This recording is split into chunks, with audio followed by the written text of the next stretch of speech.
Okay, for those listening to the live stream of this interview, if you'd like to ask a question during it, go to batgap.com and then look under the future interviews menu, and the bottom item under that is a page with a form on it through which you can submit your question. And last week, the form wasn't working and all the questions came in the next day for some reason, but I tested it and it came in promptly today. So it seems to be working. And Angelo, before I start, do you pronounce your name Dilullo, like that? Yep, you Dilullo. got it right. Okay, great. Good. All right. Irene, you want to unplug the phone when you get a chance? Yeah. And, these interviews are pretty informal, Angelo. So, if you needed to take a bathroom break or something like that, we could always just do that and edit it out later on. Okay. So just let me know. Sure. Thanks. Yeah. Turning the printer off here. Good. Okay. Welcome to Buddha at the Gas Pump. My name is Rick Archer.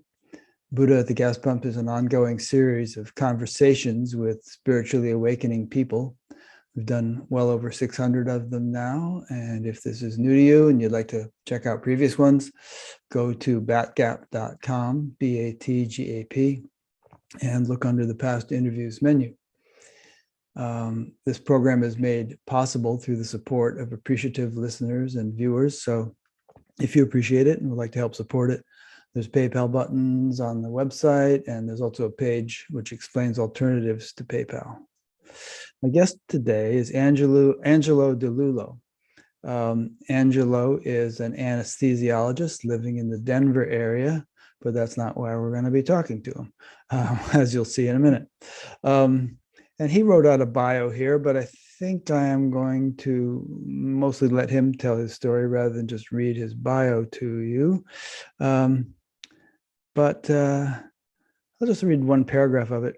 It became exquisitely clear that suffering is unnecessary among humans, and that any human being who has a genuine yearning to wake up to their true nature has the capacity to wake up to this boundless, non-separation, living truth. This led to the writing of the book, Awake, It's Your Turn. The book is a combination of practical advice to help anyone who is on this pathless path, practice pointers and inquiry tips, and direct pointing, transmission through language. So good. All right, Angelo. So it usually helps to start these conversations with a little bit of personal background, just so that people have a sense of who is this guy who's telling me this stuff? How does he qualify to say what he's saying? So, you mentioned in the part of your bio that I didn't read, that you underwent years of intense internal suffering and an intuition that something about the way we interact with our thoughts causes a lot of unnecessary suffering. So maybe we should start with that and how you eventually came to a way out of it.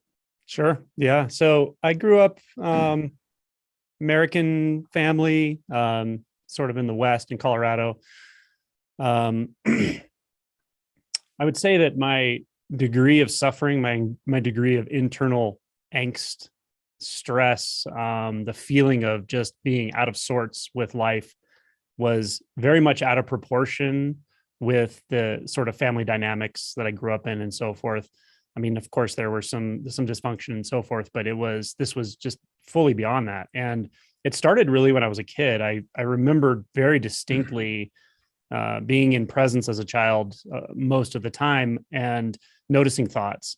Then it was more than noticing thoughts. It felt like the thoughts were sort of crowding in and starting to define me. And then I noticed I could push on the thoughts or almost try to push them away, and it would push back, and it felt more and more enclosed. And for me, it just started feeling very suffocating.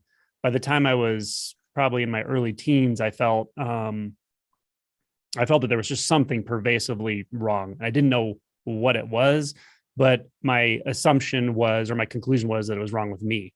And there was a sort of circular thought loop going, what is wrong with me? What is wrong? What is wrong? And I was looking for the answer in thoughts, very strangely. And I was taking myself to be thoughts. I was actually taking myself to be some conceptual idea of me and my past and my future and the way thoughts construct reality. And no one ever pulled me aside and told me there was any other way to approach my internal world. So I just struggled with it more and more. And the more I struggled with it and against it, the more the suffering became intense, more acute. By the time I was about 18 or 19, I learned to meditate. I learned from a gentleman who learned transcendental meditation in the 1960s from Ramana Maharishi. Maharishi Mahesh Yogi. Yeah. So he I taught might me know to that meditate. person. What's his name? Do you mind telling He's me? passed. His name is Rack, but he's from Boulder, Colorado. His name was Robert Craigle, but he went by the name Rack, R-A-K, which was his initial. So yeah, old hippie guy. So I did learn TM from him, and I learned to meditate, and I really took to it. I mean, it was like water in the desert for me, and I meditated every day, twice a day. Didn't have any instruction beyond that. Didn't have any spiritual knowledge. I hadn't read any books about anything to do with inquiry or really awakening. I'd had a peripheral interest in Buddhism, Eastern thought, Eastern traditions, and so forth, but I didn't really know why. I just had an inclination in that direction. So for about 4 or 5 years, I meditated religiously, and it helped, but it really just helped in the moments I was meditating. It was a relief, a respite from all the suffering that was going on all day long. I suspected there was something in it that could shift things in a big way, but it was a vague assumption. I didn't really know. And I'd heard of enlightenment, I'd heard of awakening and so forth in the Buddhist context, but either the way it was presented to me or just the way I interpreted it, it sounded like something that could happen in another lifetime, or if you're a monk for 60 years or something. I just it never hit that like this could actually happen to me. This could happen now, and it's about me and my own suffering. So for whatever reason, that never quite landed until it did, which I was 24 years old. I had gone through like a romantic breakup. And again, the suffering was just acute. It had been that way for years. And for whatever reason, I picked up this book that I'd had for quite a while, and I'm pretty sure I'd never read any of it. And I just knew. I picked it up. I went to it's the 3 Pillars of Zen by Philip Kapler-Roshi. There's a chapter in there that's really amazing. It's 13 or 11 stories of I think it's called enlightenment accounts by Westerners and Japanese people from the 1960s. So these are accounts of people going through Kensho or awakening. And they write it in their own words, in their own commentary, how it played out for them. And I read each one of them, and I said, oh, I don't know how this is going to happen for me, but this is going to happen for me. If it kills me, if I have to die trying, this is exactly what I need, because I knew that every way I had tried to solve this problem of myself, every way I had tried to solve being a human, it just didn't work. And I felt in a very deep way, I could tell it just wasn't going to work to continue to try the same ways I had learned about how to make yourself happy, to make yourself, bring yourself peace and so forth. I just knew I had to go completely beyond that somehow. And that was the first time I actually really tasted the possibility of how I could actually do that. And I sat down with that book and I figured it out. I figured out how to do that. I started just doing self-inquiry in a certain way. And we can talk about that, but ultimately caused a massive, massive shift in the way I perceive everything.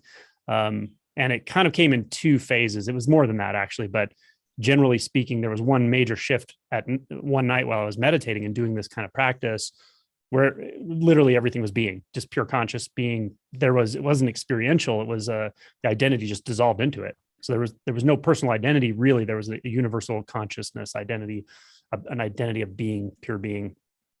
And I remember having the thought very distinctly. I thought, oh, this is what spiritual people are looking for. And I kind of thought this is kind of what everyone's looking for. And I thought it was really weird that I knew that, because I didn't really know spiritual people. I didn't have that context, but somehow it was just very obvious. It was so more real than real. It was so self-obvious and self-validating and thoroughly enjoyable. But it also wasn't a big deal, like an explosion of ecstasy. It was more like a neutrality that just encompassed everything. And so I remember thinking, I'll just do this for the rest of my life. That's fine. I mean, I'll go to work. I'll do what I need to do. But when I have spare time, I'm just going to sit in this. I'm going, because this is the only time I've ever truly known peace. And this was a peace beyond the story of me. This was a peace that went beyond this lifetime, that I didn't know was possible at all. So I just stayed with that. And I thought, oh, this is it. And then the next day, something even more unexpected happened that I couldn't even begin to describe, really. And I've tried many times and it's not really describable. But all I can say is the whole paradigm of identity and everything that has to do with identity just completely disappeared and it never came back. So that's a very hard thing to talk about. I'm sure you've bumped into this many times. It's literally impossible to talk about. You can talk about aspects of it. You can talk about what's not there for the contrast. But the interesting thought that came through my mind at that point was, in comparison to what happened last night, I don't think people actually want this. It's sort of not wantable. Like Adyashanti has that way of saying it's not wantable, and it's right on the money. There's just nothing there, but it's also not empty. It's not literal nothingness. It's not empty space. It's just, there's no identity at all. And so nothing you could ever want out of that could ever come of it. So obviously, when I didn't expect this, I had no idea what it was. It has no substance or form. There was no way to even give myself a context for it. And in a way, there still isn't. So I was just sort of like, okay, it was sort of like, this is home, but it's even beyond form. So even if there is no form at all, this body could disappear, this universe could disappear. This will never change. It's just not even in that realm of change or not change, and it's home beyond home. Everything could never be out of place. Nothing could ever be out of place. Things are just so perfectly okay, whether they're in form and dysfunctioning or coming out of form, or it didn't matter. So from there, I really had nothing to say. It was kind of over for the individual. It was just done. There's nothing to say about that anymore. So then it's just a matter of, well, now let's just go forward and live the conventional life and see what happens, which is very strange. It just kind of came to an end. And there were some refinements of it, but they're very hard to talk about that continued to happen over time. The one thing that stuck around for me a lot actually was reactivity, which is interesting. Equanimity took a lot longer for me. But I'm also sort of grateful for that, because I had to really go back through the conditioning in exquisite detail. And I never had a plan or a thought that I would ever talk about this to anyone or publicly. It literally never crossed my mind for many years, 15 years probably.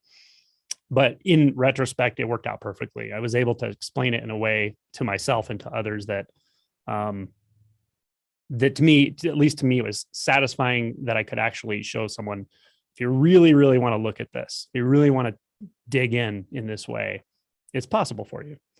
And that's it. If you're not, if someone hears this and says, this is the most bizarre thing I've ever heard, that's fine. There's nothing wrong with that at all. But if you listen to this and you say, I know what you mean, and I know what suffering is, even if you didn't know fully before, I can recognize it in myself. The message is, there is a way out of that. And that's ultimately where the book came from. 6 or 7 years ago, very, very randomly and sort of by surprise and organically, I started having these conversations with people, and I noticed they would start having shifts, because they would literally tell me, oh, that thing you said, can you write that down? Or, can you talk more about that? And I really thought, like, I almost felt like I slipped up, like, oh, I accidentally said something I shouldn't have said, because there's something about this that's so strange and paradoxical that there's no sense that anyone needs to wake up. There's no sense that anything has gone wrong anywhere. And yet somehow it does come forth in spontaneous conversation at times. Well, that just started happening more and more. And I started writing it down. I started emailing to a group of people who were asking these sorts of questions.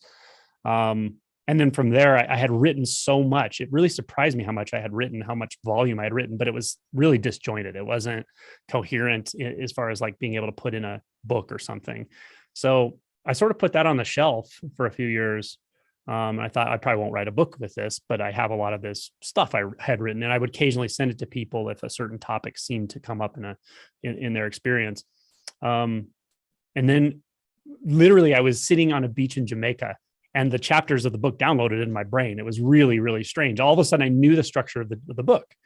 And I was like, whoa, that's weird. So I started typing it out on my iPhone, and I was trying to, I couldn't even type it as fast as it was coming, but I just knew for some reason how the structure had to go. And I typed out the structure of the chapters, and then it took about 2.5 years after that to like fill it all in, organize it. And I revised it many, many times because I really wanted the wording to be simple, direct, accessible, not jargon laden, but effective and true and honest. So just a lot of refinements with the writing, and I published the book about a year ago. Great. That's an interesting introduction and synopsis. And I'll just tell you a few thoughts that came to mind as you were saying it all. One is, just for the record, just so you know, I was a TM teacher myself. I became one in Estes Park, right up the road from you, in 1970. And what you were saying about suffering, as you were saying that, I was thinking, in a way, suffering is kind of relative, because some people might, I mean, obviously, externally, people might have looked at your life and thought, well, this guy is pretty fortunate. I mean, he's growing up in a nice place. He's obviously a good student. He's going to medical school and all this stuff. And, what's he got to complain about? And you might have actually externally appeared to be a happy guy. I don't know. But I know what you mean about what you're going through internally. And we can talk more about that. And it was interesting what you said about experiences of presence when you were much younger. And I often encounter that with people I've interviewed, where there was something really profound happening when they were little kids. And then later on, they kind of lost it. That's the general trend. And there was this angst, which their friends might not have had, because they had tasted something that they knew they had to have, and they didn't know how to get it back. So there's that. And what you said about, nobody necessarily has to have this or wake up to this or anything.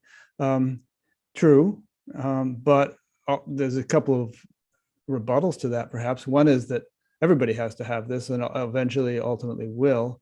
And another is that if they are suffering, then sure, that indeed they have to have it, because who would want people to continue suffering? But obviously, everything happens in good time, when it's meant to happen. And what was the other thought? Just well, I'm interested in having you go deeper into this method of self-inquiry that you deduced from the Zen book, and how that contrasted with your TM practice. How was it different? And did you continue to do some form of TM practice, or did you just shift into doing this self-inquiry as your meditation practice, if you want to call it that? So I guess that's enough questions for now. Sure. Yeah. I do. I wanted to just address the one comment you made about the suffering thing. And you make a very good, important comment, is perhaps at some point, if we think of things in terms of time, everyone will wake up to this. But I actually see it in a very direct way, that they already are this. There's no one who's not Buddha nature, truly. Yeah, but that doesn't do them any good if they're not experiencing it. That's right, exactly. but the reason I make that disclaimer is very specific too, of that it's not, because people can listen to this and they actually know they're not ready, or they'll say sometimes, I'm just not ready. I know that, but I'm not ready. I just don't want to add a layer of judgment to this. And some people can do that. They can bring that out with the teaching, like as if, well, you're not awake, or, and that's not, I don't see the world that way. There are people who are waking up, but I don't see anyone that's asleep. That's just how I see reality. So it's really, the reason I say that sort of disclaimer is just to not add judgment to this, and to very much clarify that someone can hear this and they may not be ready for this shift or whatever, but in 5 years they might be, and this can just plant a seed sometimes, and who knows. So that's really why I say that. That's good, because there are teachers who sometimes say, well, you're already enlightened, therefore just realize it. You don't have to do anything. Don't worry about practices. Forget it, all that stuff. Just realize you're already enlightened. And the vast majority of people, that's not going to work. And then they're going to feel like there's something wrong with them because they're not getting it. Absolutely. No, you're right on the money with that. And I occasionally get into this conversation with people about the sort of neo-Advaita approach of like, there's no one to wake up. There's no one to do self-inquiry. There's no one to, yada, yada. But, Dogen has a wonderful quote where he describes this. He says, the way is perfect and unsullied. Buddha nature is all pervasive. who could imagine a way to wipe that clean? And yet the Buddha took 6 years under a Bodhi tree, and Bodhidharma sat facing a wall for 8 years. And he says directly, so you think you're going to do better than them by not doing anything? So of course, in the relative, some practices and inquiry and heart-based, approach to your true nature actually matters in my experience. And then there was the Zen guy who said to his students, "You're all perfect just the way you are, but you could all use improvement." yeah, it's very paradoxical, but yeah, really what it comes down to for me is authenticity. Mm-hmm. If you tell me, oh, there's no one to wake up, there's no, and I say that's great if that's your real experience, if you actually experience no suffering at all and boundlessness and no sense of self anywhere, fine. But if you've just learned that, then maybe do some work or look into yourself and see, do I really suffer? Am I really, that's the kind of thing. Like if you don't start with authenticity, it's easy to get up in your head about this stuff and, miss the point in various ways. But there's I guess it's a Tibetan Buddhist quote that I often have quoted, which is, don't mistake understanding for realization. Don't mistake realization for liberation.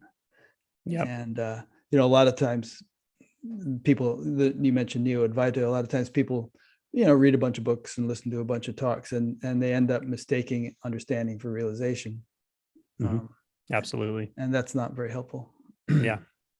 So as far as the self-inquiry you asked about, or what the process I figured out, and how that relates to TM or my practice afterwards, it was a very, very simple thing I figured out. But here's how I figured it out is as I was sitting and meditating, I suddenly became fascinated by what a thought even was. I kind of almost took the assumption at face value that, okay, what if all of this really is thought? Every way I've perceived my life, my problems, my past, my future, what if really all of that is a thought? Because the only way I can experience it right now is as a thought. As I'm sitting here with my eyes closed, there's nothing actually going on in the way my mind makes it appear that there is in the past and future. So I just became interested in, well, what is actually a thought? And so I really oriented my attention to thought for maybe the first time in my life, to where I was really trying to get at what it is in experience, as if like the picture movies on the screen and you see the forms and the people, but you get a little closer and it starts looking hazy, and then you get even closer until you see the pixelations or whatever. It was like that. I was literally waiting for the next thought, orienting and watching it arise, and then noticing, oh, that's a thought. And then I would kind of say to myself, well, what's next then? And I would wait for the next movement of mind, whether it's a thought, an image, a visual image of myself, a body part, even a label of experience, like, oh, I'm hearing something. The noticing of that as a thought.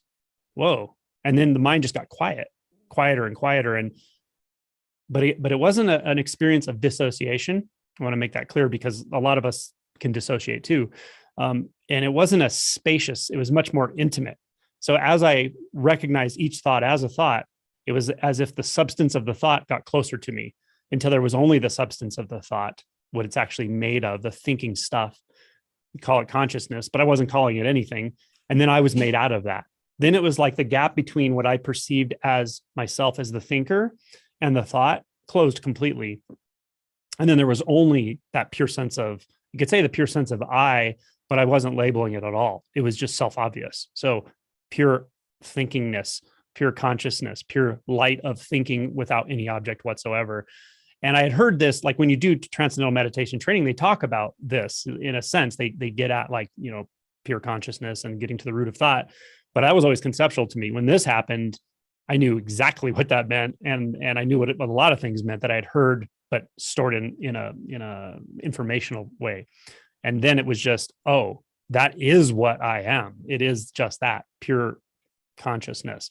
So there's no exact way to say what happens, but I could say that the sense of being a thinker and the sense of being a thought is overlooked all the time. It's almost like a standing wave in consciousness as we're thinking, well, here's my past and here's my problem. Here's the solution. I'm going to, this and that. And we're actually engaging in reality right in front of our face at the same time, but we're reflecting back into mind so frequently that we really don't notice we're taking our identity from that thought structure of the past, quote unquote, present, and the future, and doership and agency and problems and solutions.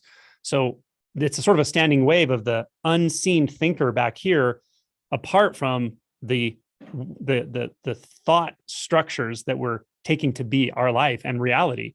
And I'd never looked at it that way, or I'd never looked at it in the right way to where that gap could close, to where the sense of being a thinker or the sense of being an I to whom all these thoughts refer and the thoughts themselves were all literally made out of the same substance. And the moment that closed, it just got completely quiet. It was, again, self-validating that this is it. At least in this phase of things, this is it. There's nothing more to do. All of the doing I had thought I've been doing was actually holding on to that standing wave, pushing the thoughts away just enough to interact with them, to push and pull on them, to keep reinforcing the sense of a thinker or a subject in consciousness. So I point to how to get at this in different ways because it just depends on the person. Try some things out. There's no exact right way to close that gap. But, Ramana Maharishi says it a very clear way. He just says, just notice a thought and ask yourself, for whom does this thought arise? He's saying, look back, keep going back, or in Zen, it's take the backward step.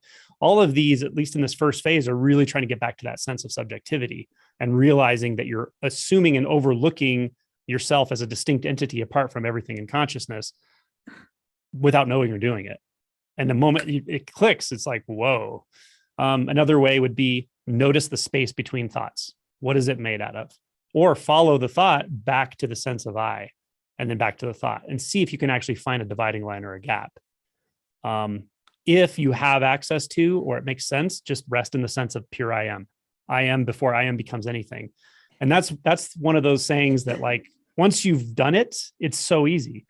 But if you haven't, it's so slippery. So I just kind of try to offer different things and suggest to people, try whatever, try these different ways of approaching it, and find what works for you. But you're really kind of looking for a aha moment. It's really a eureka moment. It's not oh, I see things differently now. It's like the one that sees anything is suddenly a different thing, and it's a much bigger thing, and it's an expansive, and you know the deal. So with transcendental meditation specifically, after that happened for me, I remember I would sit down to meditate and I would say the mantra twice, and it would just go into this place. So there was no technique needed. And then it dawned on me that there's no technique to pure consciousness, because pure consciousness is what is always here, regardless of what you take yourself to be. So yeah, any specific practices to meditate pretty much fell away because meditation became a very accessible thing for me, I guess I would say. Yeah. Seems to me perhaps that the years of meditation you did do kind of laid the ground for you to have the clarity of, we could call it clarity, or we could call it discernment, for this process to work. Because I think for a lot of people, there's so much inner clutter, it's like blooming, buzzing confusion, as I think William James put it, that, if they close their eyes, there's just so much going on. And it's like, using the movie screen analogy, it's like they've been in the theater for so long and the movies are just so intense on the screen that any talk of sort of sifting through the movie and seeing the underlying screen is kind of fruitless for such people. So, and obviously different people are at different stages, but even in the tradition of Vedanta, there's a sort of an understanding that different people need different preparatory stages in order to get to the point of the sort of intellectual, if you want to call it that, discernment that can take you across the threshold or lead you to the threshold. Yeah, I agree. I always encourage people to meditate, if for no other reason, just to relax the body, relax the mind. Mm-hmm. The only thing I would add to that is, if you've been meditating for several years and you really feel like a significant shift in identity hasn't occurred, or something still feels stagnant about it, which is kind of how it was for me. It was very relaxing, but it was, it wasn't a shift in identity. You might want to consider self-inquiry of some form, or inquiry of some form, looking into what the actual structure of the mind and thought and perception is. But I agree that sometimes you just got to quiet the mind for a while before you even have the capacity to start to investigate this stuff. Yeah. I don't know if there's anything wrong with me or not. I've been meditating regularly for 54 years. Mm-hmm. And I feel like, if I were to step from where I was when I started to where I am now, experience the contrast in my subjective state, it would kill me. I mean, mm-hmm. If I had to go back to that, I guess, it's been dramatic, but it's been incremental also. So, mm-hmm. Some people they have these dramatic shifts and flashes, and others it's more incremental. But one thing I don't get, and I don't think has happened to me, is this sense of no identity, no personal identity. And I've had conversations with people about this, and I honestly don't understand it, because it seems to me that you couldn't function without any sense of personal identity. If you were given the choice between someone whacking a rock in your yard with a hammer or whacking your knee, you would definitely choose the rock, because there's some sort of association with the knee. Right. So there's some kind of flavor of identity there, is there not, or what? Yeah, I would say that is true. Like, so much of this comes down to like really what you're defining when you say it. And my opinion is, I put the impetus on myself to define it. If I'm going to use a term like consciousness, I better be able to I damn well better be able to define it to somebody who actually asked the question. So I'm pretty precise with the language, and the reason is your question is very, very good and important. Is there no ability for me as Angelo to say, I prefer Mexican food over eating gravel? Like, of course that's true, right? But it's true based on a reflection in thought. It's true based on looking back and seeing that's what Angelo tends to do. He tends to like this kind of food better than that kind of food. Now, I don't think of it that way in a third person way either. That would be bizarre, but I can say it in this moment. What really changes, and is very interesting about choice, is that it's not even that there aren't preferences. There's just nobody that feels like they're pushing and pulling on those preferences anymore. They don't, it's like they don't apply to anyone. It's like they're free floating. Everything's sort of free floating. And it's even true that I could say choices are made, but if I'm really accurate, it's almost like the whole environment just makes the choice. It's a self-propagating, self-responsive environment of, you could say causes and effects, but it's more just sensations and visual experiences and sounds. And they just sort of do things, like they take a step or they eat. And in that moment, in that happening, there's nothing that's going, oh, I prefer this or I don't prefer that. It's just how it's happening. And so, for instance, if pain is felt in that experience, like if I were to do something and the body is going to move away from that immediately, but what it feels like experientially is the whole environment just adapts. It responds, but there's no reactivity. There's no internal contraction of a self that goes, oh man, that was miserable. I hope that my foot is okay later. And I got to make sure I don't do that again, because that was really miserable. And then the fear comes, oh my God, what if I stepped off a cliff instead of right? Like that internal reaction that goes on and on and on, and it's interwoven in the self. That's what stops. So choices can be made. Preferences are there, but the seeming self that's woven into all of it is what's gone. And the really weird thing about that is you'll never actually get anyone who experiences no self, or when the realization's there, you'll never get anyone to tell you what that self was that went away, because it's not anything. And so then it's that weird thing where you see, I know there's no self in here, but there's also no self in there. There's no self anywhere. The identity structure is really a movement of mind. And so I think that drops away on two levels. And the first level is like gross thought, meaning literal thoughts about, okay, I can see right now that I can't experience the past by thinking about it. I still am here. I can have a thought about the past, but I don't suddenly beam into the past. And then you can realize, okay, well, those kind of thoughts are distorting. And then there's thoughts about, well, I'm sure that person is going to respond to me this way, like my belief. So then I respond to them, and then it creates an argument. Those kinds of gross thoughts and misperceptions and judgments, those can calm down dramatically after we can experience this unbound consciousness and so forth. What I think happens is there's another very fundamental layer of thought that's actually still operating, and it can be so easy to overlook because it actually looks like the world. It looks like the physical world. So that when those thoughts start to fall away, or however they fall away, it actually changes the way the environment looks. Like it makes it look like there's an inside and outside when those perceptual, subtle thoughts are operating. But when they stop operating, you can see so clearly there actually isn't. And it's not a wild mind trip either, like it would be if you experienced it on ayahuasca or something. And that's because of the contrast, as you mentioned. When it's just seen that that's how it is, and it's not really any specific way, you can just see that the mind is trying to divide things up in a way that sort of makes sense for that collection of thoughts called maybe the ego or the self.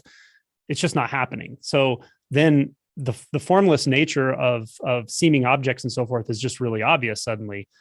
But there's no good language for it, because all of our language is really designed to talk about agency, doership, communication from me to you and back, and which are all sort of dualistic in their confirmations.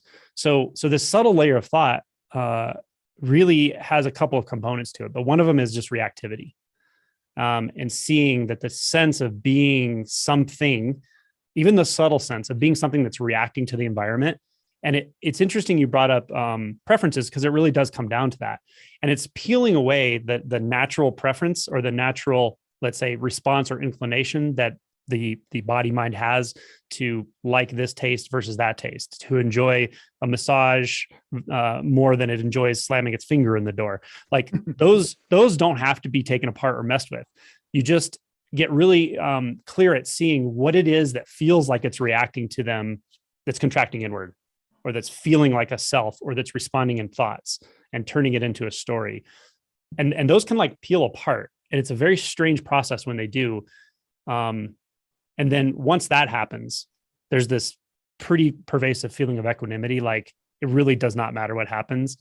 You know, you care about your family, you care about your health, you care about the world. Like those concerns are still there, but you don't feel contracted when it doesn't go that way. And strangely, you can actually enjoy the kind of manageableness of reality of life. You just see like it's never going to go the way, it's not going to ever go 100% the way we want it to, but that can actually become enjoyable instead of causing a contraction and inward movement into thought. And that unhooking makes a huge difference. Then you can actually start seeing, oh, the sense of actually being apart from this or apart from that itself is a subtle thought. And you can start to investigate, where's the subject even come in that thought? Where is the sense of being a subject? And then you start to experience things far, far more directly. And that's where the sense of self starts to unravel, in my experience. That's all very interesting. I can relate to a lot of that. For instance, in a way, you could say that the world is like a movie, a really good movie, where as things go on, you think, well, this is an interesting plot twist. I didn't see that coming, but wow, you just sort of appreciate the intelligence that nature displays as things unfold. Mm-hmm. And you're not the doer of them, and you're not the screenwriter, so you don't try to interfere, because there's a much wiser screenwriter that's written. That's exactly it. Yeah. It's wonderful. I mean, it's really just enjoying. It's just finally enjoying. That's really the innocence. It's that childlike innocence, of like, why did I ever convince myself I had to manage all this? Yeah, it's just silly, especially when you have evidence to the contrary constantly, that you can actually choose how everything goes. Yeah. And then another thing I really got from what you said is the obvious quietude of your mind. I mean, Maharishi used to talk about excitations of consciousness. In fact, Patanjali refers to thoughts as chitta vrittis, or fluctuations or excitations of consciousness. And there's that verse in the Yoga Sutras that yoga, or being, union, is the diminishment or the cessation of those excitations. Yoga is chitta vritti nirodha. So it seems you describe beautifully how you're in a pretty much perpetual state where it's highly efficient, and there's just not a lot of mental excitation, which would add to the situation anyway, but it just doesn't happen. And not because you're trying to prevent it from happening. You've just shifted to a style of functioning that is more efficient, do less and accomplish more. And that's the way nature functions. I mean, if you throw a ball, there are an infinite number of trajectories the ball could take, but actually, given the laws of nature controlling its flight, it takes the most efficient possible trajectory. And that's the way one's behavior can be. That's exactly how it feels. It's the thing about this too. It's like, it doesn't feel like anything special. the seeking ego mind, I know how it functions, and it actually wants to turn this into something to seek later for itself. But it's there's nothing special about it. It's not an exalted state or anything. It's so natural. And that's exactly how it feels. You feel like a force of nature, just part of nature, like a season. Like you feel the seasons change. I mean, this sounds a little hokey maybe, but I love the feeling of the seasons changing. I can feel the whole environment changing, and it's the inside and outside have dissolved away. So, which they do every day in Denver. You can get a foot of snow one day and it's 70 the next day. Yeah, exactly. So it's very much like, it just feels like it feels like natural is what it feels like, and really a reverence for nature, and just a love of whatever's there, whatever's in front of your face. It's such a simple thing, such a simple innocence. Yeah. Isn't enlightenment sometimes referred to as the natural state? And maybe in Zen or in other traditions, it's the naturalness of it is emphasized. Absolutely. Yeah. And that's good to emphasize, because it takes away the wow factor, where people want to blow it into this extraordinary thing, like you're on some 500 microgram acid trip all the time or something, just all kinds of, Yeah. I mean, and I think those experiences do happen for people on occasion when they really have this internal world they're living in, and that feels stable and natural to them. And all of a sudden something really opens that up. It will be recorded by the mind that comes and reifies itself again as this massive mystical experience. But the actual experience itself is really very natural, it's like empty radiance almost. So as you mentioned earlier, contrast makes things, when you have sort of a taste of your true nature, let's say, it makes it feel like a bigger deal than it is when you quote unquote go back into the sense of being the experiencer of it, right? That's that funky contrast. But when it's moment to moment and natural, then it's just moment to moment and natural. It has a sense of reverence and sort of mystery to it.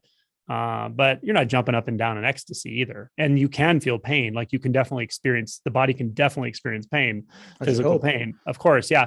But even that, well, truly, yeah. But even that can be really different. I was having a tooth drilled, maybe a few weeks ago, 2 teeth, and one of them, he numbed up well. The other side, he didn't numb it up too well. And I told him, I said, when I was a kid, I don't know if I have different root nerves or something, but the dentist was never able to numb it up. And I remember them drilling, and it was so incredibly painful. I would have tears coming out and my hands would be clenched. I remember this so well. But the kind of kid I was, I didn't complain. I just sat there and withered through it. Well, this time it was a very interesting opportunity, because the other side he started drilling, I felt that I started feeling that intense pain. And just for a moment, there was like something that wanted to run away from it. And then immediately attention just went fully into the pain. And he said, you can raise your hand if you're feeling pain and I'll stop and numb it up more. But I was actually like, no, I want to feel this. And I wouldn't necessarily want to feel constant ongoing pain, but it was impressive how when attention fully went into it, I could feel all of the different textures of it. And because it was non-dualistic, meaning the sounds in the room and the walls and all of it were actually the part of the pain. And when that was recognized, it was surprising how actually tolerable it is. It was still very painful, but it was tolerable and actually fascinating in a very strange way. And so just as an example, pain definitely still happens, but the resistance to it can be very quickly seen, and it might just dissolve. And if that does happen, it's surprising how much we add to the accursedness of physical pain by having a little layer around it that says, I absolutely do not want this. I want to do everything I can to get away from this. The intensity of moving attention into mind and trying to distract yourself. And it's kind of like that scene in Fight Club. Remember when I didn't see it. Oh my gosh, it's so great. Brad Pitt slaps him and he says, quit running away into your mind. This is the best moment of your life. But he had just burned his hand with like caustic soda. So now that's extreme, but it is true that pain, like pleasure, like ecstasy and like really intense pleasure, has a way of pulling attention fully into the body. And the ego doesn't like that. The ego wants to be up here and stay in charge. Yeah. But that can be a really uncomfortable movement of that pull into consciousness, into thoughts, into not wanting to be here when the, let's say, conditions of the environment is really compelling to pull attention into the physical sensations. So when I saw that, it was like, whoa, that's really interesting. It's like going the last place you would ever think to go. And it actually made it better. Didn't make it go away, but it made it far more tolerable. Yeah, and obviously there are limits to that. You're Yeah. an anesthesiologist, and I don't think you'd volunteer for major surgery without anesthesia. Right, exactly. Yeah, of Right. course. Everything is relative. Yeah. One theme that's pretty prominent in, I know, in Vedanta and other traditions also, is the idea of identification or overshadowment. That's what the movie screen analogy is about. And the idea being that one's true nature is shrouded by sensory input or even mental activity, and it needs to be sorted out so that it no longer is. Or perhaps we could say the stability or fullness or clarity of pure consciousness needs to be enhanced to the point where sensory bombardment, even intense bombardment, or the dullness of sleep even, Mhm. isn't going to overshadow it. In fact, when you respond to what I just said, include sleep as a consideration, because in the TM movement they made a big fuss about, if you're really enlightened, pure consciousness is never lost Mhm. 24/7, even during Yeah. sleep. Yeah, no, that's a really good question. So, what I would say is this: it's very interesting that being able to experience the sense fields without filters, which are quite non-dualistic. There's no sense of subject object. It's like sound is this whole room, world, universe. It's all just sound sounding. Um, uh, but what's very interesting about this is I've talked to people who have they're on the like autism spectrum, for instance, and I've heard autism described, especially for kids, as the ability to filter out the senses is not the same as it is for someone who's neurotypical. So that means like you're walking down the street and your parents talking to you and they're upset because you're not paying attention, but all you hear or see is the sounds of the cars literally just bombarding you, and it's so distracting. It takes so much of your attention. It's overwhelming. And that actually points to exactly what you're saying. And that is, until consciousness, and particularly the identity, the tendency of consciousness to form a dualistic identity in thought, until that calms down quite a bit, it's very hard it's like you don't have the capacity necessarily to experience that completely boundless experience of the sense fields. It's quite radical. And sometimes if it comes on for people, surprisingly, they at first don't enjoy it. It feels, because it's like you can't escape from anything anymore. There's no way to distance yourself from sounds and sensations and colors and so forth. Now, if it happens over time, it's more comfortable, the transition and so forth, usually. But for someone who is living in an internal world of thoughts and the self that feels like it has to manage everything, to have that almost inability to filter the senses can be really overwhelming. So yeah, I think it does take a measure of stabilizing consciousness, or even you could say the I am sense, the pure I am sense, or the ability to just remain as conscious beingness before. It's not like you go from that and go out to discover what non-duality is or no self-realization is. It's not like that. It's more like, as the polarities in that space of consciousness calm, the water ripples calm, the movie calms, as it just becomes calmer and calmer, it starts becoming obvious what the subtler movements of reality are. The dualistic mind constructs start to dissolve a little bit, and things feel so much closer, more alive, until they literally replace you. My Zen teacher had said this a few times, and I always loved when he said it. He said, he would say, I tried to merge myself with things. I would look at a flower and get so frustrated because I couldn't merge with it, and the Sangha would laugh, and he'd say, well, it wasn't funny. Like, it might be funny now, but it was really frustrating for me. And he said, it finally dawned on me, I just have to learn to be quiet through and through, starting with the mind and then the body. And when you're quiet through and through, at some point, the mountains and the rivers and the sunshine literally come forth and replace you. And that is really how it is. So I fully endorse really calming the mind, investigating the nature of that I am sense, stabilizing unbound pure consciousness, because I think it reasonably naturally leads into the deeper stages of realization, including the self structure falling away as well. So, and then sleep is interesting. I have investigated that on occasion. One time not too long ago, because a friend asked me, she said, how are dreams for you? When you're in dreams, do you feel like you're stuck in the dream and you feel like you're in this dream story? And I said, it's interesting. I don't pay attention to that too much, but let me look and see. So for a few nights, I would purposely tell myself, okay, remember the dreams, and try to kind of package it so I could explain it later. And what I found was very interesting. It even surprised me. And was that when I'm dreaming, when I'm in dream sleep versus deep sleep where there's no content in the mind, but in dream sleep, it feels just like being awake, and the thoughts, the mind activity, the movements in consciousness feel sort of dreamy and unreal. So it's just like being awake for me in that I don't buy it. There's something underneath it that's not a thing, that's aware no matter what, whether it's in deep sleep, dream sleep, or waking sleep. You could call it your true nature, but it doesn't have a name. And that is always there. It's so primary though that it doesn't even self-reflect. And then on top of that, you can have an experience of conscious being. And in the waking state, it's this. And in the dream state, it's just an altered version of this. But in either state for me now, when I've looked at it, there's no taking identity from it. Like I can think, I can have thoughts. The mind is pretty calm, but I can still have thoughts. I can communicate thoughts and ideas to people.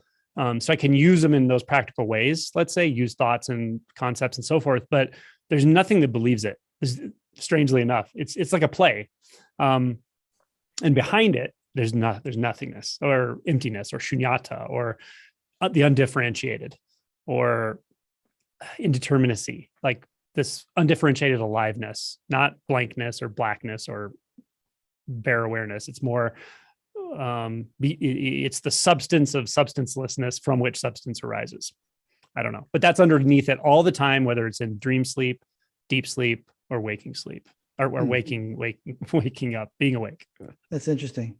Yeah, I mean, obviously, true nature or whatever you want to call it is not maintained by virtue of thinking about it. Mm-hmm. If it were, it couldn't be maintained, because we can't think about anything all the time. And anyway, it's absurd to suggest that it could be. And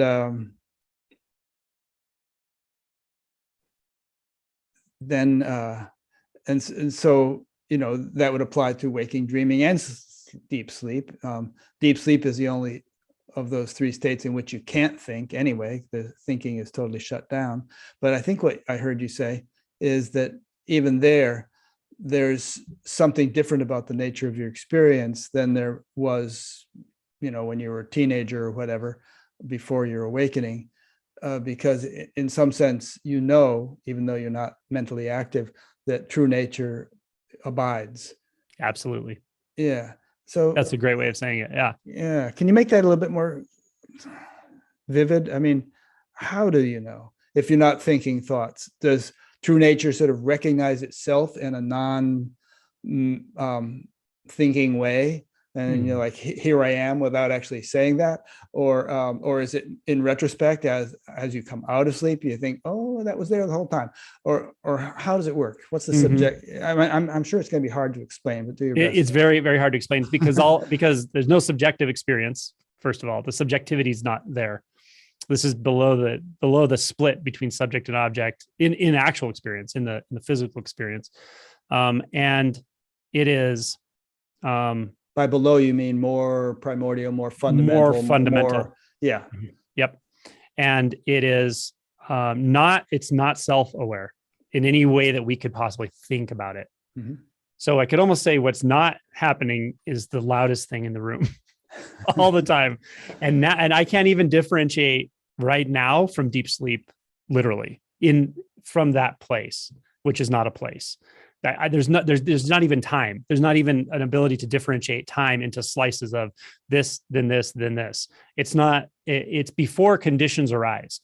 So before conditions arise, even the conditions that create the environment where the body mind is sleeping, dreaming, or waking, it's there before the apparent split of those conditions. It's so hard to talk about this. Yeah. I might call it something like undifferentiated or the unconditioned. And you let me see if I can help you out a little bit. Sure. Unless you just had something on the tip of your tongue there. No, I was going to say it's almost like if you follow the trajectory of how identity deconstructs itself, it starts to make sense that you trust, take reference from, and recognize as reality things that are more and more and more and more subtle, rather than things that are more and more gross and well-defined and thought constructs. So going the other direction, it starts to become more clear when it's less manifest, when it's less constructed, when it's less differentiated, more clearly just the case, more clearly instinctually trustable, let's say. We're really in the realm of no description talks about this, to be honest, but it can be something you might get a flavor of is all I would say to anyone listening to this. And yeah. So there's several themes here. So one that you just said, I think, is you become more acclimated to functioning at subtler levels. You become more accustomed to appreciating, perceiving, operating at subtler levels. Sort of like, if you're in the habit of going to, heavy metal concerts all the time, it'll take a while to get used to Vivaldi or, something more refined, or Enya, or, something like that, because you're used to the intensity of the bombardment. So am I right so far on that? Yeah, I think that's very good. The attunement to subtlety is very important. Yeah, very important. And even what you described when we first started about this process you went through, discerning the arisal of thought and, following them back to their source and so on and so forth. That's a very subtle process. Mm-hmm. It's, you remember the analogy perhaps of the thinking process being like an ocean where you have, waves on the surface, and then maybe thought bubbles coming from the bottom of the ocean, bubbling up to the surface, getting larger and larger, and then popping on the surface. So, what you're describing here is being able to be a deep sea diver, where you're able to get down right near the source of where those bubbles arise and kind of examine them at that level, rather than sitting on a boat on the choppy surface waiting for them to pop. Yeah, that's a good analogy. I would say even once you're down to that level, then you also realize you're the ocean, the water that allows the bubble to form within it, and you're also the bubble. And then you start becoming interested in the subtlety of the nature of, you could say the bubble's relative and the ocean is absolute or something. You start to become attuned to the subtlety of the dance of nature, of the nature of relative and absolute itself. You could also say what is the nature of oceanness? What is the nature of what even allows any of that to happen? And it's something like the aggregates, like the Buddhist aggregates, what actually causes experience to even be possible, or what it causes appearance to be possible. So really, it's just like you're looking closer and closer and closer and closer. And it's something like those, I can't think of the name of those computer generated images where no matter how close you look, it's another representation of itself. And it just goes inward infinitely. Fractals? Fractal. It's a fractal like. Yeah. So it's like there's no end to how deep you can look. There's no end to how much subtlety there is. There's only a limit to subtlety in the world of separation, where gross and subtle are separated. But the general attunement to the subtle versus the gross and content laden mind is the key here. And it really will take you through deeper and deeper into your own instincts of what subtlety means, your own instincts about what is being experienced right now, or what is experiencing it right now as all of this, and it is very interesting because it's this thing about the seeming particular, meaning one sound or one contact point I can feel, or the foot on the floor, that is simultaneously that. And it's also everything I can see, feel, hear, taste, touch, and all of consciousness. It's one thing and everything simultaneously, and it never loses its oneness, and it never loses its everythingness. And there's a sort of you could say interplay between those. There's a term I think Dogen initially used. He may not have been the first one to say this, but of total exertion. Total exertion is the whole universe is totally exerting itself to create literally one footstep or one bite of food. And it's the only time that's ever happened. Does that allude to the complete interrelatedness or interconnectedness of everything, or am Yeah, I? Yeah, that's okay, it. That's exactly it. It's right. and the interconnectedness is not as if there's a bunch of objects with hidden connections, but rather the potentiality that appears as all of the multitudes also appears at the same time right now as one singular experience. And the singular experience doesn't lose the multitude, and the multitude doesn't ever neglect the singular experience. So it's kind of like being the whole environment, and also being the environment sort of aware of one thing in the environment, and also being that one thing that's also aware of itself as the environment, all at the same time. And this is the value of not having this sense of subject object, which always divides everything into me and everything else conveniently. Yeah. So maybe as an example, if you know yourself to be that which is all pervading, which pervades everything, then wherever you look, you see yourself as, in a way, in that thing. And you know, also, even if you're not seeing what's on the dark side of the moon, you know that, you know, you pervade that as well. I mean, That's exactly right. And you know it beyond doubt, which is very strange. And this does not make any sense to the scientific mind. It just is not logical. But from the level of identity, which is identitylessness or non-personal identity at all, you know that what you just said is absolutely true. The sense of the nose, or the blur of looking at your own nose, or a sensation in the hand or foot, is just as close and just as far as the dark side of the moon. And it's a literal living reality right now. It's amazing, and it's always a bit surprising, but it's also natural and simple, because we can see that the boundaries that seemed to define the world were really all relating to the one central misunderstanding, and that is that there's a self apart from everything. Yeah. Did you find that developed in a way sequentially? In other words, that initially it was with reference to things in your immediate proximity, and that the circumference kind of expanded out over time until eventually it incorporated everything, or not? For me, I think it was a little bit more like, it wasn't so much expanding outward, it was more situational. So I'd be looking at somebody and thinking in terms of, okay, what's important to me about that person? What do I think of that person, or how are they appearing to me? And all of a sudden it was like, oh, well, those are all just thoughts in my head. And then all of a sudden I was that person looking back at me at the same time, when I realized all of what they're concerned about has nothing to do with what I'm concerned about. The way they see the world is completely different than the way I see the world. Why in the world is mine more important or more real or anything? And all of a sudden it wasn't. And then it was like, oh my gosh, I'm here and there at the same time. So it sometimes just happens situationally, like a little taste. And then it can clarify more and more through the senses, really. Like, I think the easiest way to investigate it is through sound, sensation, kind of like the Bahya Sutta has Buddha described, in the seeing, just the seen, in the hearing, just the heard. By investigating one sense at a time, even just walking throughout the day, you don't have to do this while you're meditating, recognizing, oh, just sound. And then you realize there's no limits to sound. There's no barrier to sound. Indirect experience. There's no subject in sound, and there's no object. The only way I can perceive a source of sound is to imagine it. The only way I can perceive a hearer of sound is to imagine it, right? I'm not hearing my ear. I can imagine the visual experience of my ear, but that's not the sound. And then it starts becoming clear, oh, sound is just doing the hearing. There's just sound. And then when it starts to apply to the visual field, that's when things really look different. And my hypothesis on this, of why that takes longer, because often sensations and sound are easier and taste is easy. You can close your eyes when you're tasting good food and boom, it just fills up everything. There's no center, no outside, anything.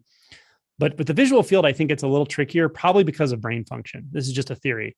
But our occipital lobe, the back of the brain, uses the vast majority of the oxygen consumption a lot of the time. And a lot of the thalamus is like what projects the rays or the information to the occipital lobe, but just as many neurons carry it back to the thalamus. So the brain, the occipital lobe, is adding a lot more into the visual field than it's actually there to make it look solid and progressing and having defined lines and stuff. So I think because the brain function really concentrates on that, it probably takes people a little longer. But when the visual field is suddenly non-dualistic, it's like a trip. I mean, it's pretty wild. Like, Adyashanti described it really clearly in his book in the second chapter, I think, of Emptiness Dancing. But he talked about when this happened for him. And it was wonderful. He said, I got up and looked at the toilet because I wanted to confirm that it was true for everything. And it was, I was there and I was here and I'm in the toilet and I'm me. And it's like just natural, and it's not a big deal because once you see it that way, it doesn't typically go back. It just is that way all the time. And it's kind of natural. And you can still see how the mind tries to put things together in a subject object way, but it's just a thought. You can just taking a moment, like I can imagine right now or something, but there's nothing. Angelo, you're having a bit of a bandwidth issue. Your last couple of sentences broke up. Maybe repeat what you just the last couple of sentences, and hopefully it won't. Sure. Yeah, it's like the mind. You can recognize still the mind's overlay and how the mind tries to put together subject and object, and how it tries to put together space and dimension. Like, yeah, there's a room here and there's objects that are distant and there's objects that are closer. And I'm at the center of it. Like it's clear how thought makes it look like that, but there's no identity taking itself from that. So it's just a thought. It's a sort of, it's like watching a picture on the screen. It doesn't actually change the non-dualistic nature of the environment at all.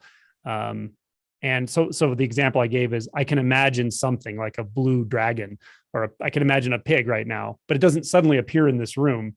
And in the same way, I can imagine separation and boundaries, but it doesn't make them appear in this environment because they just don't exist here. So it's like that. It's like you see so clearly how thought makes things look when there's something that feels like an identity looking through the lens of thought. When there's nothing looking through any lens and thought isn't a lens, it's just a thought, then it's no big deal. And then usually the mind calms quite a bit because there's just no reason to take reference from it for these sorts of things. Interesting. Yeah. Is the bandwidth better? Yeah, it was just a momentary thing, but it went away. I want to talk to you a little bit more about the subtlety you were mentioning a few minutes ago. The way you described it, it almost sounds like a lifelong process of refinement where we'll just, there'll be just subtler and subtler and subtler sort of this appreciation of whatever it is we're pondering. Do you feel that's true in some sense? Absolutely. Yeah. And that actually points to an important point I want to make, that to the sense of being a self in time or a seeking self or whatever, it would seem that once that self disappears or the illusion of it just kind of ceases or something, that, well, there's nothing to seek. There's no seeker, which is all true. And there's no self to want anything. And that's all true. And there's no one to practice. That's true as well. But I will say this, the fascination and the interest in, and the respect for, call it what you want, the Dharma, unfiltered reality, truth, goes through the roof. I mean, because you can't hide from it anymore. So to say it like comes to an end or something finishes, this never finishes. It's not this world of the formless is not ever finished. It's endlessly dynamic, and the refinement and the interest in subtlety and the clarity, it does continue for sure.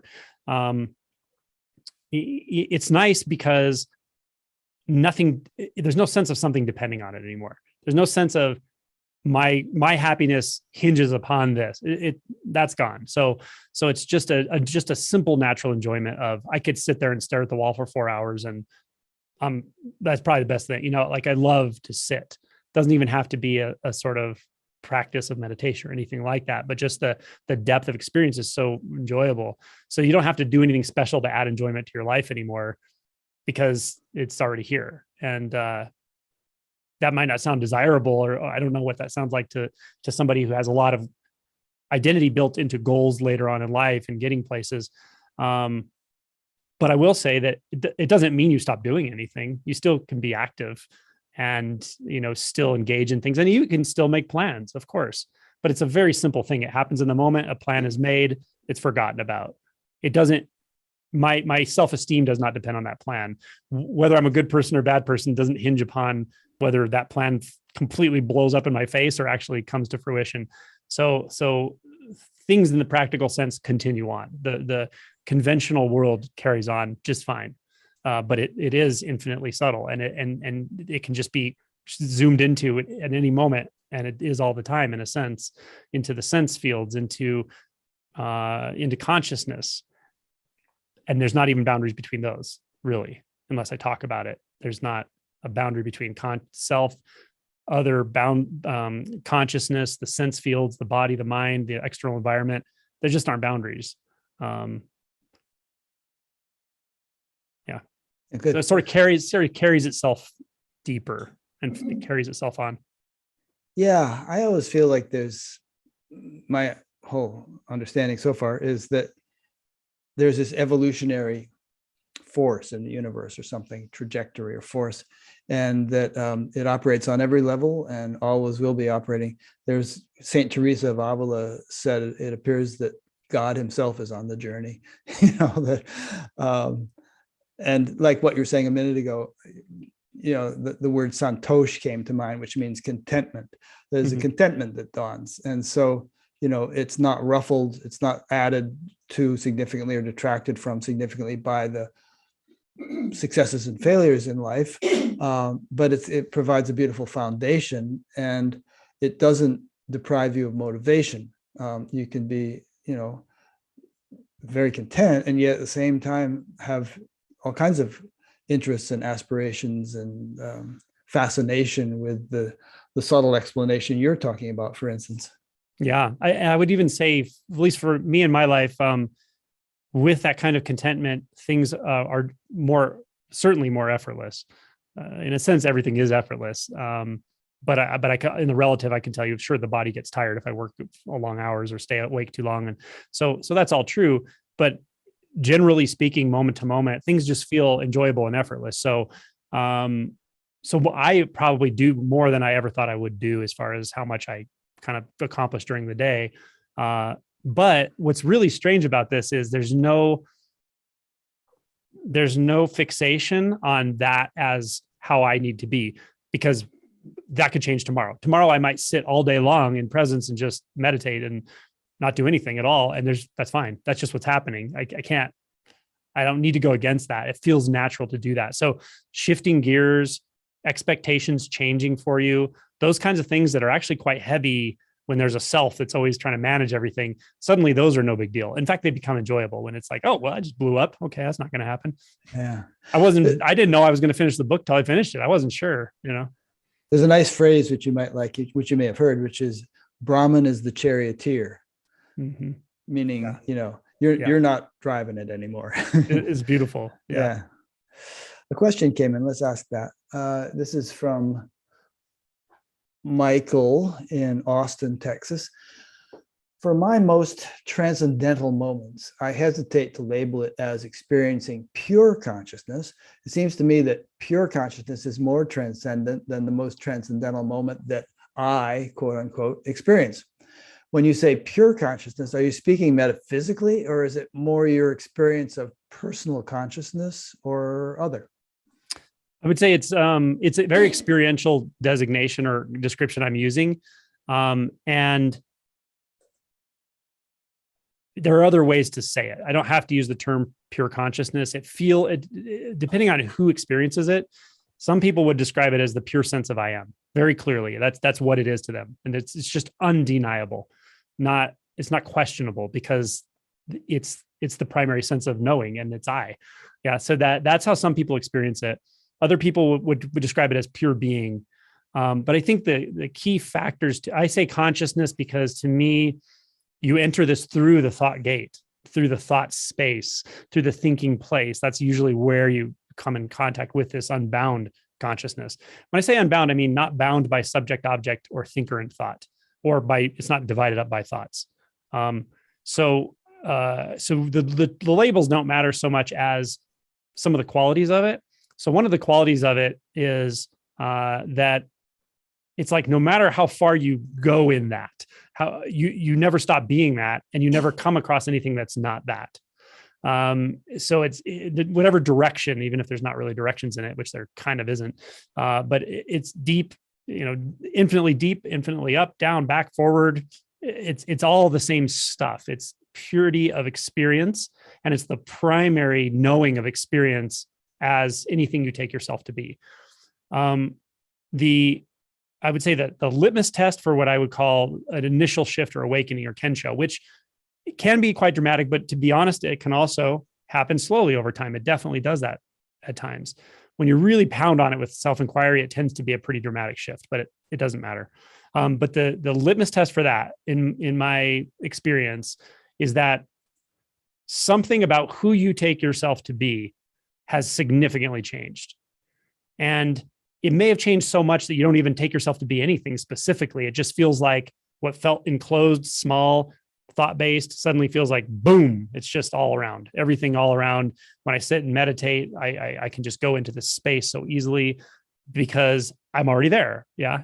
It's not a me having that experience. What I used to consider the experience of consciousness is now primary, and it can turn into a bunch of thoughts, but the identity is primarily the consciousness or the substance of thoughts or the being space or the thinking space. So that's the best way I can say it at the moment. Sounds good. Let's spend a few minutes on definitions. We probably should have done this at the beginning, but it doesn't matter. We can do it now because we're throwing around a lot of words, and there's some more words we might throw around. Words are only useful if everybody shares their definition. Otherwise, it's like Tower of Babel kind of thing. So there's awakening, and you distinguish that from liberation. I picked up in your book, and maybe we should just start with those two. And then you also speak of stages of awakening. Mm-hmm. And then there's the word enlightenment, which, I tend to avoid because it has this sort of superlative connotation, but, mm-hmm. but maybe it fits into your, your lexicon somewhere, mm-hmm. in one of those words. So let's do that. Yeah. So when I use the word awakening, and you're right, some people use these differently. I've heard and met people who use the word awakening for liberation. It's not common, but I've heard it used that way from people who know, from as far as I can tell. So, it is important when you're interacting with a given individual who's written something about it to really ask them, if you don't know, what the heck they're talking about. When I say awakening, I usually mean the first shift in identity. You could call it stream entry, depending on how you define stream entry. If you're Buddhist and looking at the Fetter model or whatever, you can define it in Zen. It's called Kensho, and in Zen, especially Renzai Zen, it's very typically marked by quite a dramatic shift and a huge emotional outflow. But I think there's a reason for that, and that's the way they typically approach it is through a koan called mu, and it's also approached through very intense practice. So when you put that much effort and intent into something like mu, as you're supposed to, that's how it's designed, or that's how it works. It's in a sense, you actually concentrate your frustration, you concentrate your struggle, you concentrate your suffering. So it's very dramatic when all of a sudden that just stops happening. when all of the struggle stops, and you see the causeless truth. You see what mu is. You see, that's how you break the koan mu. You're not going to go tell your teacher what it is. You'll walk in and sit down in front of your teacher, and your teacher will know mu just walked in and sat in front of them. It's that dramatic of a shift. So that's called Kensho or Satori. So it's dramatic for that person, but if someone has taken a different path where there's a gradual, incremental, subtle, development, then they might. I've heard Adyashanti say this too, that they might not even recognize the shift has taken place, and yet something profound has taken place. I've seen that a couple of times of people I've worked with where I talk to them and they feel very clear in the sense, I feel like I'm talking to someone who's gone through that, but they don't think they have. And I'll sometimes talk to them for a while, and it'll actually come up and they'll say, oh yeah, 7 years ago, no, I had this thing happen and it changed my entire life. I'm like, you don't think that was an awakening, huh? And they think about it. Oh, is that what that was? Because if you don't have context for it, and by the way, I've met many people who have awakenings who have no background in this at all. They don't know, they don't have spiritual backgrounds. They haven't been practicing, and they haven't been doing any kind of self-inquiry really, or they've accidentally done self-inquiry. Somewhat like Eckhart Tolle describes in his first chapter. He says, suddenly it just dawned on me to ask, well, who am I then? Am I this or am I that? So people do kind of come across this almost on accident, and it's a sort of self-inquiry. When it happens to you in that state, in that setting where you really have no information or no knowledge, I've heard it interpreted as, I thought something went wrong with my brain. I thought, the world just disappeared, but they don't equate it to spiritual awakening necessarily until later when they learn about it. So I've seen that a few times as well. Yeah. I interviewed a woman a few months ago named Lucy Grace in New Zealand, and she had undergone some really profound shifts, but she didn't have the context. She didn't have she had a rather difficult life, rough neighborhoods and so on. And in any case, she was sort of like, what is happening? What's going on? And she was waking up one morning, and just as she was waking up, she heard a voice say, "Buddha at the gas pump." And she said, "What? What's that?" But she Googled it and found this and started watching all these interviews and filling in all this information that she had lacked. So there are other stories like that too, of people. There was one woman, Kieran, who was tying her shoelaces one morning, and all of a sudden, boom, big shift. Had no context for it. Wasn't thinking about spiritual things. So, it's kind of in the air these days, and people do have awakenings. And I think we can talk about this too, that there's a real value to knowledge as well as experience to keep everything balanced and not freak out over something which is actually a blessing. Yeah, absolutely. And just knowing it's okay what you're going through. I've had so many people tell me the biggest thing you did for me was tell me it's okay what you're going through. Yeah. Not only is it okay, you're not an alien, you're not the weirdo of the world. Like, it's perfectly okay. And you can attune to it and you can turn your attention to that instinct. I've had people reflect that back to me a lot. And so it's also why I don't try to enforce a structure on this, a rigid structure or terminology stuff. It's helpful, but I really tell people to hold it lightly because it's a very intimate experience too. It's a very intimate process. It's about you. It's about your identity, so forth. So when you say awakening, breakthrough, big, nice thing. Yep. Are you also suggesting that it's perpetual after that, or is it more like it could be really beautiful, but then you lose it again? So once that's happened, there's almost always a honeymoon period that follows it that lasts usually a few months at least. I've heard of people having it for like 2 years where they literally felt like they were enlightened for 2 years and then it kind of went away and then they had to do some other. So, but there's a honeymoon period where you really do kind of feel enlightened, meaning that feels like there's no boundaries anywhere. And you feel the sense of non-doership is obvious and the clarity and the flow and you're like a child again. And it's really a wonderful time. And that's quite typical. What happens after that is, I think, a point of confusion in this whole process. And that is, you'll actually start feeling maybe even a little bit worse than you felt before awakening, but a different kind of worse. Before awakening, a lot of I'll just talk from my own experience. A lot of the suffering that was there was just massive avoidance patterns. I was avoiding everything. I was avoiding my thoughts. I was trying to push everything away. There was just massive struggle, and that sucked. But after awakening, that stops largely. And it might start a little bit again, but what starts happening actually is that you start feeling things very intensely and very directly, especially emotions.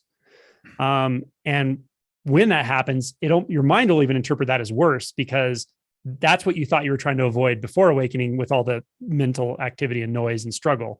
And you weren't doing any of this. This is all just conditioned stuff. This is maybe call it pain body or whatever, but this is conditioned in human consciousness and it's transmitted from person to person. So you never decided to do any of this, but that massive avoidance mechanism that was there before awakening, causing all the suffering. Now the mind sort of interprets that a different way. It says, wait a minute, I can't avoid anything now. Now I don't want this. I don't want to feel fear as fear where I can't talk myself out of why I shouldn't be feeling fear. You just have to feel it, right? So you go through this period that could be called a dark night of the soul, or it could be called shadow work. I usually say shadow work, emotion work, where it's really helpful to start to do some very practical things in the human realm. And that could include therapy, lots of authentic communicating with yourself, being real about what's happening and what you're feeling. And the hard part about this is what you really want to do now is you want to go back and have the awakening again. You want to go into that mind expanded space that you remember about what awakening was. So there's a funny struggle that happens here. And there's also a flip-flopping that typically happens. It's like meing and being. There's periods where uncaused peace and being are just there. And you're like, oh yeah, of course. Yeah, I remember this. Yeah. And then all of a sudden everything contracts back down and there's intense emotions and yeah. Oh, Yeah. Hang on a second. Oh, sure. Well, I couldn't hear what you're saying, Irene. Send a question. You send a question. Okay, I'll see it. I'll see it when it comes. Yeah. I'll summarize quickly. Oh, I asked one question from a guy in Texas. Okay, I wasn't. Yeah, I asked that one. Okay. Yeah. So anyway, that contract, it starts to contract and then expand and contract, and you start to feel like you're on a roller coaster ride. And it's, maybe I've called it like the spiritual no person's land, where you're like, do I practice anymore? Do I not do anything? How do I practice? Is there any more? Is this it? And that starts to calm down. Again, attunement to the subtle, willingness to feel everything that you feel, realizing that you're not in the driver's seat anymore is really helpful, because things can shift so quickly. And once you learn, okay, if I actually shift with things, I don't resist things so much, then you come to this place where you can start to address the sort of relational or reactive self. And this is the first layer, or the grossest layer of self, I would say, that can remain hidden for the rest of your life. You may not even realize that's there if you just identify as the one who woke up and that was it. Like there's nothing more. You can convince yourself of that easily and live reasonably comfortably after that really intense roller coaster calms down. But if you kind of keep looking and go, no, I definitely feel like something's here. There's something that's still reacting. There's still contractions happening. There's a reactive tendency. There's a relational self that's keeping itself seemingly around in what it relates to all the time. It's pushing on things. It's like keeping life at a distance at various times, even if that's not happening all the time. The fact that it's happening some of the time can be a clue that you can start to investigate that a layer of identity or an aspect of self that's the relational self or the reactive self. And once you've worked through that, however that happens, sometimes it just happens through presence, through patience, through lots of meditation, some self-inquiry, maybe therapy or different kinds of work. Once that calms down, when the next barrier falls, the seeming barrier between self and other, it varies quite a bit. For some people, it actually falls very early. And for some people, it remains for a long time. The sense of being a subject to a world of objects in the actual world, in the actual experience, moment to moment. The sense of, well, yeah, I know that I'm everything and everything is the same stuff and it's all consciousness. Like I know that, and I can even experience that. And yet I'm still experiencing objects out there. Literally, like that seems like it's out there. That seems like it's out there. I still feel like I'm in here somewhere, even though I can't really find it. And that's the subject-object construct.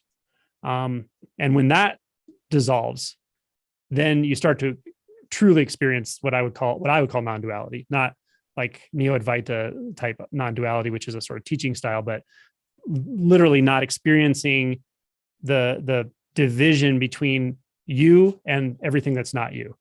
When that's gone, things become very different looking. Like the sense of distance and space can be almost non-existent. The sense of intimacy is much more pronounced all the time. You feel intimate with things much more, but things can still look solid. They can look literal, like objects, and there can still appear to be boundaries between things. Now, sometimes that can even go away at the same time. So there's literally, you're experiencing a world of formlessness. That would be clear non-duality. And that also can come with or without a sense of self that completely dissolves. If there's a sense of self remaining after you're experiencing boundlessness, which you wouldn't be experiencing boundlessness, there's just boundlessness. There can still be a subtle sense of self hanging around and you know it and feel it, but you can almost ignore it or not notice it. And it doesn't seem to cause any trouble because it doesn't really solidify, but it can still feel like a shadow over experience or something that is sort of just waiting to come forward and contract experience a little bit or something like that. And when that goes away, I would call that liberation. That's the end of personal suffering because it's the end of personal anything. So I would technically call that liberation, when the sense of self in all of its forms or all of the selfing mechanisms dissolve or stop or drop away. I would probably call that enlightenment, although I don't use the word either because it sounds like an exalted state or something. Liberation to me is liberation from personal suffering. Yeah, I find this all very interesting. It's interesting. One reason is that a lot of times spiritual awakening has the connotation of being a state in which you are detached from everything, and you're hiding out in your sort of transcendental bunker, and you're not really impacted by stuff. And there are even some verses in the Gita which make it kind of sound like that. And what you're saying is a kind of a permeability where you actually feel everything much more viscerally or much more intimately. Yes. And yet you have the sort of super fluidity to absorb it or let it pass. It can pass through you as opposed to crashing into you or something. Yeah, it's quite the opposite of that sort of watcher state, or the I'm pure awareness and I'm kind of witnessing everything. And that is a phase I think people can definitely go through, and that's in that in between phase. This is very much not that. It's you can't even make that anymore. You can't make that happen anymore. You can't subjectify anymore. So one way of saying it is, because of all the suffering, we have a very natural, very normal human inclination to want to escape the suffering. But the way our minds are put things together, we think we're going to escape by getting out somewhere, way out, out. And then when you get an experience of that transcendent experience, then you think, oh, I need to go farther in that direction. That's kind of a mistake, actually, because that's not where the real release is. The real release is when it comes back in, meaning there's it's like everything comes forward and replaces you, or the boundaries in your environment go completely away. So now there's nowhere to escape to anymore. So what you find is you really wanted to escape into reality, but so far in and penetrated so far that you dissolved into it. Yeah. It's interesting.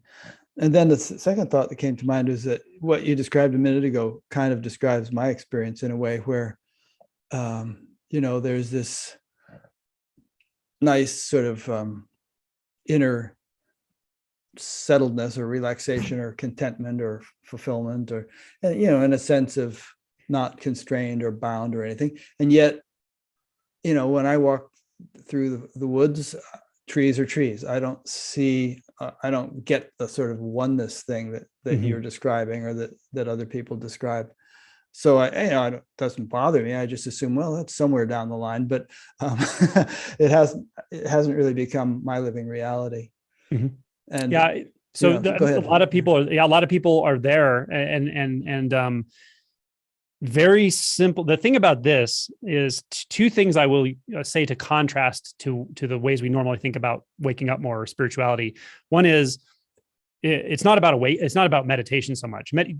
Keep meditating, that's great. But the inquiries you do with this are actually when you're walking through the woods, or when you're doing work, or when you're washing dishes, or anything. And the other thing I'll say to contrast it is, the work here is exquisitely simple. It's so simple. It's like walking through the woods and you see the trees, and something in the mind says, okay, well, I know I'm moving towards those trees. And then look at the experience itself in just its pure, raw visual data, and say, what in this is actually telling me that I'm moving toward those trees and they're not moving toward me? And it can be bizarre, because the mind will go, well, no, I know this. But then if you really look, you go, wait a minute, but I learned that. That's actually a thought overlaying my experience of walking through the woods right now. So again, when I look at the visual data of this, how do I even know those are trees? And how do I know I'm me walking towards those trees? There's just that visual experience. And then you just keep peeling those labels, thoughts, and interpretations away from it, little by little, and with these little like empirical questionings. You could you look at some trees and you just say, okay, there's a bunch of trees over there, right? I know that. Well, why do I know that? Well, I have labels that say trees, and I learned that. Okay. But what am I actually taking reference from? And then you might say, well, I see some lines and I see some color patterns. Okay, can I go inside now and find the place that those lines and color patterns actually turn that into trees? Or make them out there, or put them out there. And when you can't find it, it's very strange. You're like, oh, how do I know they're out there? And then it's like you start to perceive them inside and outside at the same time. So these kinds of very simple empirical investigations will start to show you how quickly the mind actually reflects back into thought. It'll grab that visual experience and turn it into a thought pretty quick. But by practicing this, that can actually change. And the other point I would give for anyone who wants to work with this stuff would be use another sense like sound. So if you're walking, say, through the woods or doing some dishes, just put your attention fully into sound. Like, I'm just going to take in every sound in the environment right now. It has 100% of my attention. Not differentiating sound. There's just sound. Okay. Now, can I just put my attention in the visual field and do the same thing? Just seeing colors, forms, nothing else. And just take it in that way. And you can actually teach yourself to experience the non-dual aspects because they're more available in sound usually in the visual experience. And it might start looking a little strange, like pixelated. Some people will say, oh, I'm seeing visual snow now. Or it might start to feel more intimate. It might look the same, but you almost feel it in your body. Like, oh, I can like feel what's over there. So these are just things that start shifting and changing a little bit. But if you just keep at it, usually that sense of the self and other will just actually collapse. But it's just a matter of doing the work and looking into these things. I should probably turn my iPod off once in a while because I'm always listening to something while I'm walking through the woods, getting ready for the next interview. A question came in from my friend Conley Wright here in Fairfield, which is related to what we're saying, I think. She asks or says, there's a background hum or a dynamism behind, around, and enveloping everything. I can see the tree as the tree and nothing else. With a shift of attention, I am the tree. And with a little bit more openness, I can feel what the tree feels. Could I be making this up? Should I doubt the doubt? You're not making it up. And if you keep doing like those little exercises I described, don't be surprised if all of a sudden there's a pop and you are the tree all the time. And then you're the dirt, and then you're the sky, and then you're the footstep, and then you're the sound. So that's someone who's experiencing non-duality kind of intermittently, and the thoughts are just kind of coming and doubting it here and there. But you can certainly clarify that very easily. And I would just do those simple exercises. Just sit there and ask yourself, how do I even know that's a tree? Oh, there's a thought label, but then attention back to the visual experience. Or you can think about it like a newborn baby sees the world.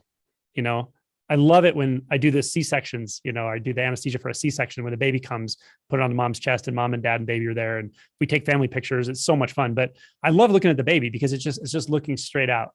Absolute wonderment. It's not going, oh, there's the ceiling. Oh, there's my mom. There's my dad. It's just full on experience. Like, holy crap. What is this? Holy, what did I get whoa, myself? yeah. And when you start to just approach the sense fields with that kind of awe, then these barriers start to collapse. It's also the other little clue I'll give is it's not so much I'm going out to that, because the mind tends to think about things like I'm doing something to reality. I'm doing something to my visual experience. It's like meeting it halfway, or even letting the visual experience be what it is and then come to you in a sense, and just let it remain in its raw form, and don't turn it into a distant object. Don't turn it into a labeled object. Don't even turn it into a color or a shape. Just let it be what it is in its raw data form.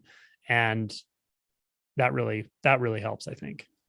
I suppose one thing you want to be careful of, which people might get the impression from what you're saying, that it would be advantageous to kind of monkey with their minds all day, playing with their perception and this and that. Seems to me one could get a little obsessed with that and disrupt the innocence and spontaneity of one's life. Yeah, I generally don't recommend doing too much of this before any kind of shift or before you have access to this sort of unbound conscious state. But beyond that, if you do and you become naturally interested in this, then I would say by all means investigate it even throughout the day. It is okay. Like, it turns out to be okay. But if you do this like too early, if you really, really push on this, you might be able to start dissolving these barriers before you're ready. But I think it would be an uncommon person to do this, just because it's uncomfortable to get out of the mind that long. So it's more like do it when it starts to feel natural, when you start to already pick up on it, like the last questioner said, that you start to pick up, oh, I actually can feel myself in the tree, and I can feel the tree in me. So this brings us to a practical consideration that I get asked about this. And they'll say things like, questioners will say like, is it bad to do this driving? And I usually say, don't do this driving. Really, don't do this while driving.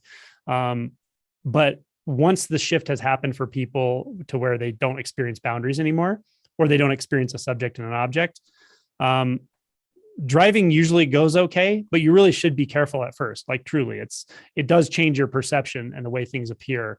You will get used to it. But like, if you just have this big shift and all of a sudden you see no boundaries anywhere, the first thing I would do is not get in the car and take a road trip. Like, be mindful, focus, pay attention, turn off the radio when you're driving your car right after this happens. Yeah. But most people are basically okay with it, and they say driving is easy.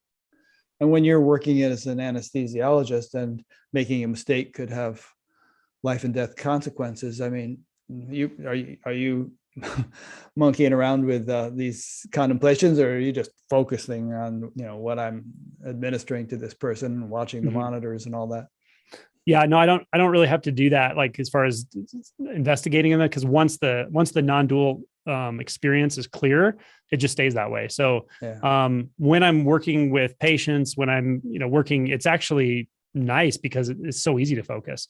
There's not the background thoughts of, oh God, what am I going to do later when I got off work? I'm hungry. Like, there's so much less of any of that stuff that it's just quite enjoyable. And it's actually very easy to focus. But with driving specifically, the reason I say that is because it actually can affect your depth perception for a while. Like, close and far is fundamentally not actually different. And that, but you still have to, keep using the way the thoughts put things together to operate in traffic and stuff. Again, this isn't that big of a deal, but just be cautious. Like, when you're going through this stuff, and you'll know when you're going through it, it's not subtle when things start looking different in that. But I've never seen anybody go crazy with it. I've seen people at first go, it's kind of uncomfortable because there's no escaping from anything. It's like everything's in me all of a sudden and I'm everything. But usually pretty quickly they're more than comfortable with it and they start to enjoy it quite a bit. And I have seen people tell me, I had to really focus driving more. I had to be careful driving just because, distance and stuff does look different. But usually after a time, they're fine even doing that. For me, go ahead. No, you. I was just going to say, a funny thing for me is when I notice it isn't driving anymore. If I'm driving and someone's talking to me, though, I kind of ignore them because I really have to focus, because it's very easy to in complex environments. Like if I'm in a city I've never been in, like I really have to focus because it does affect your distance perception and stuff, but I don't get near misses or anything. I just have to tune out other things. Yeah. But what it does get me, it's kind of funny, is sometimes I'll wake up in the middle of the night to go to the bathroom. And I've done this a few times. I walk right into the wall because there's no wall there. And then I'm like, oh, that's right, there's a wall there. Okay. I have to remember, no, thoughts tell you there's a wall there. So you have to remember there's a wall there. So I have done that, which is really hilarious, actually. That's funny. When it happens. Yeah. I was wondering whether you used a phrase a minute ago that everything's in me. I was wondering whether this results in an increase in compassion or commiseration, like when you watch what's going on in Ukraine, for instance, do you feel it much more viscerally or poignantly than you used to? Yeah, that's really interesting with compassion. It does evolve in different ways. There was a period where my heart opened so much that like I felt so much compassion for everything in the world that if there was a foreign event, something like what's happening in Ukraine or like a disaster, I would want to go there. I would have to talk myself like, okay, no, you're in med school. You can't just leave and go. I would have to remind myself I have to prioritize Angelo and the people around me and my responsibilities, because it was so easy to follow my heart in a way. What's interesting is later on that actually changed. And I thought something went wrong with me because it's not like I didn't have compassion, but I didn't worry about anything anymore at all. So like, unless I'm watching the news about Ukraine, I'm not like contemplating it necessarily. And all I can say is presence just becomes so compelling that you just have completely digested and realize that the most compassionate thing you can do is to be fully present ultimately. And I can't control all those things that go on the other side of the world. I care for sure. I've donated some money. I watch this stuff and my heart does go out to people in those situations, friends who have family there who are from Ukraine like that. Yeah, of course it's a tragic thing, but the moment you and I stop talking about it, I'm not going to be preoccupied with it. I'll just be engulfed in whatever's in front of my face again. And what I find is in the moment, as the moment to moment flow of life occurs, there's definitely a deeper appreciation of everything, undifferentiated. Like it's picking and choosing when it comes to love is not really possible anymore. I just can't help but love what's in front of my face. And not in a naive way either. Like I still have boundaries. If someone didn't seem trustworthy or physically dangerous, I wouldn't put myself in a dangerous environment. And yet I still love them. Like I can still feel love for that person and everything they've been through in this lifetime and the suffering they've gone through that's brought them to where they are. Like I can feel those levels. And because I can feel them in myself, of course. So yeah, there's definitely a feeling of love that just it starts to cultivate itself more and more and more in the simplest of things, in the simplest of movements of life, of being human, and even in the complexities. And yeah, it's nice. How, when you say love, do you feel that at times it even takes on a, not religious, but devotional quality in terms of, the God, the divine, some higher intelligence like that one can, surrender to or feel deeply devoted to? Yeah, I would say if somebody feels that way or they're inclined that way, then absolutely that's completely relevant for you and authentic for sure. I wouldn't say it in that way for myself because it's not something out there. It's something in here. It's a deep reverence for the amazing ability of the unconditioned to bring forth any physical experience at all.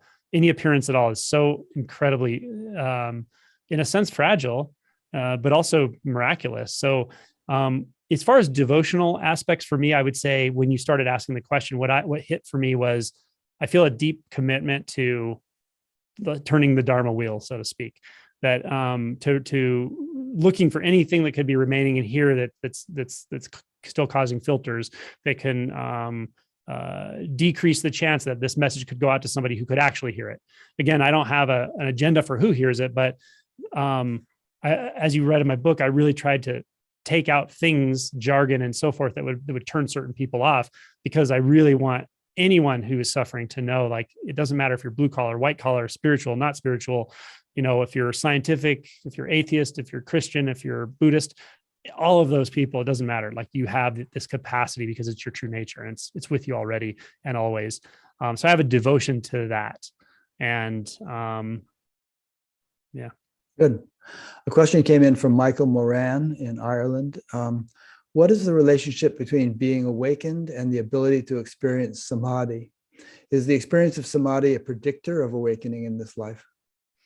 It's an interesting question. I think that being able to develop states of samadhi is powerful. It's a good thing. As we were describing before, it calms the mind, calms the spirit, calms the body. When you talk about Buddhism and the jhanas, these are very specific ways of concentrating and meditating that bring about states or experiences that correspond to stages of realization, but they aren't in and of themselves realization. But Buddha literally said, learn to cultivate these states. And I can't quote how he said this, but ultimately he's saying, because at some point you're going to realize this is your true nature. So any practice with samadhi and so forth, I highly recommend. The only caution I will give is after a significant identity shift, if you come to the place where we brushed on before, where you have a tendency to sort of avoid or escape life by going into samadhi, by meditating, yourself into nothingness, or spending all day meditating, kind of like I wanted to when I first hit on it. If you're inclined that way, then I wouldn't tell you there's anything wrong with samadhi, but I would say, balance that with other areas of your life. Like, really look at your relationships, look at your work life, look at all those things and see, are there ways I can actually become more authentic? Are there ways that I'm repressing emotions? Look at the practical human stuff. And also be honest with yourself about your drive or desire to deepen your experiential insight, your awakening, if that's how you move, instead of just trying to be nowhere, because we can try to sort of meditate ourselves into oblivion, but that's not enlightenment. I've said to people before, if contentless mind or nirvikalpa samadhi is equivalent to enlightenment, then every time you went into deep sleep, you'd wake up enlightened. Every time I give someone propofol and they have, basically burst suppression and no brainwaves and no thoughts, they'd wake up enlightened. But having no content in the mind does not equate to enlightenment, but it does calm the mind for sure. And it can give you access to experiential tastes through the jhanas and so forth, if that's your practice, of what non-duality is actually like, or formlessness. Yeah. I once got a colonoscopy and they gave me propofol, and I joked that I was able to moonwalk afterwards.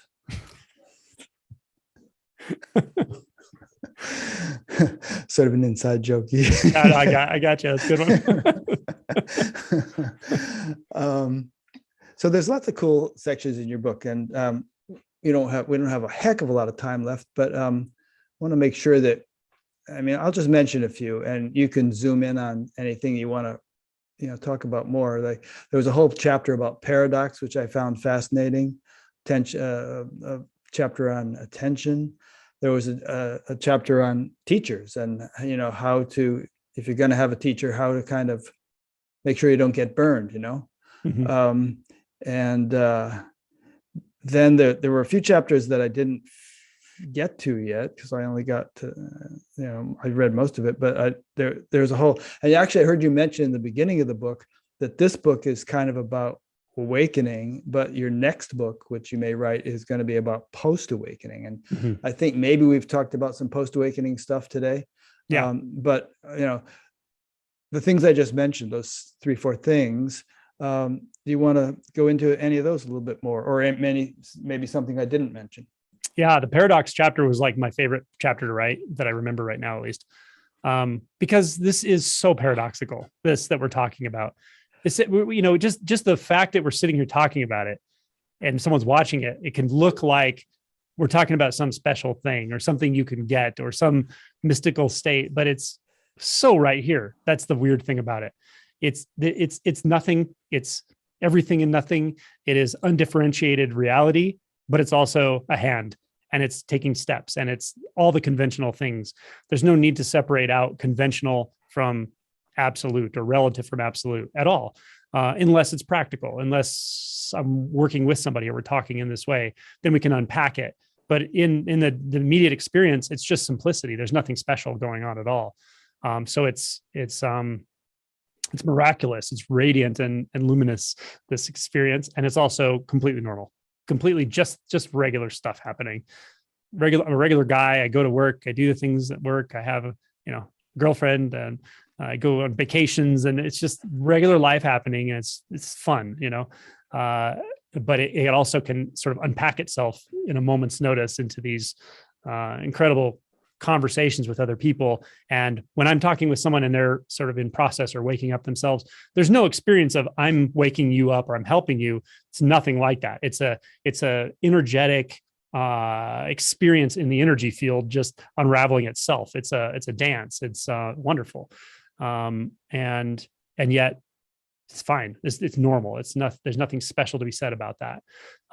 There are paradoxes all through this, and it becomes more and more paradoxical as realization clarifies, let's say.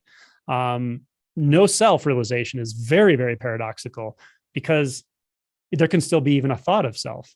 There's just no one it refers to, and that's exquisitely obvious. It would seem like, well, if there's no self, then you're not going to do anything, or you would become lazy or just disappear from life. And yet that doesn't happen. There still are appearances. And conventionally speaking, they can look like a self or a person. You can still answer when someone calls your name. You still know what people are talking about when they say self and other. Like, I don't have to pretend I don't even know what that means or something, because that would be kind of nonsense. Like, of course I know what it means, self. I know what other means. I know how the mind makes it appear. And yet this is formless. There's no boundaries anywhere. There's not even time, actually, which is another really strange one. But there's no time, and yet I can make a plan. It's easy to make a plan. I don't have to negate things that suggest there's time when it's clear that there's no time. I don't have to negate things that suggest a self when it's clear there's no self. So the conventional functions perfectly well. There's a really cool Zen master who used to just say over and over again, everything is perfectly managed in the unborn. His name is Banki. And it's sometimes the most simple sayings like that can penetrate the deepest. Another paradox, everything we've been talking about sounds so complicated. There's these levels of things and all this, but man, it's so simple. And to anyone listening to this, don't ever compare your own experience to anything I've said or Eckhart Tolle said or anyone said, because your immediate experience is the best thing there to wake you up. Your own immediate experience, just as it is, without the shroud of doubt, without comparing it to anything. That's it. It's that simple. Again, another paradox, but it's true. And trusting yourself is so valuable, but not your thoughts about yourself, and not your judgments about yourself, and not what you've learned about yourself.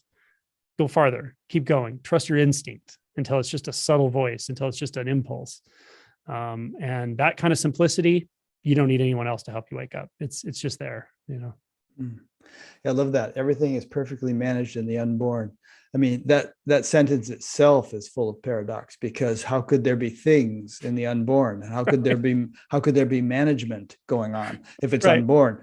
And so it's like, and actually, when you said that, what flashed in my mind is that we're seeing it. I mean, everything we're seeing is in the unborn, and it's being perfectly managed. Yep.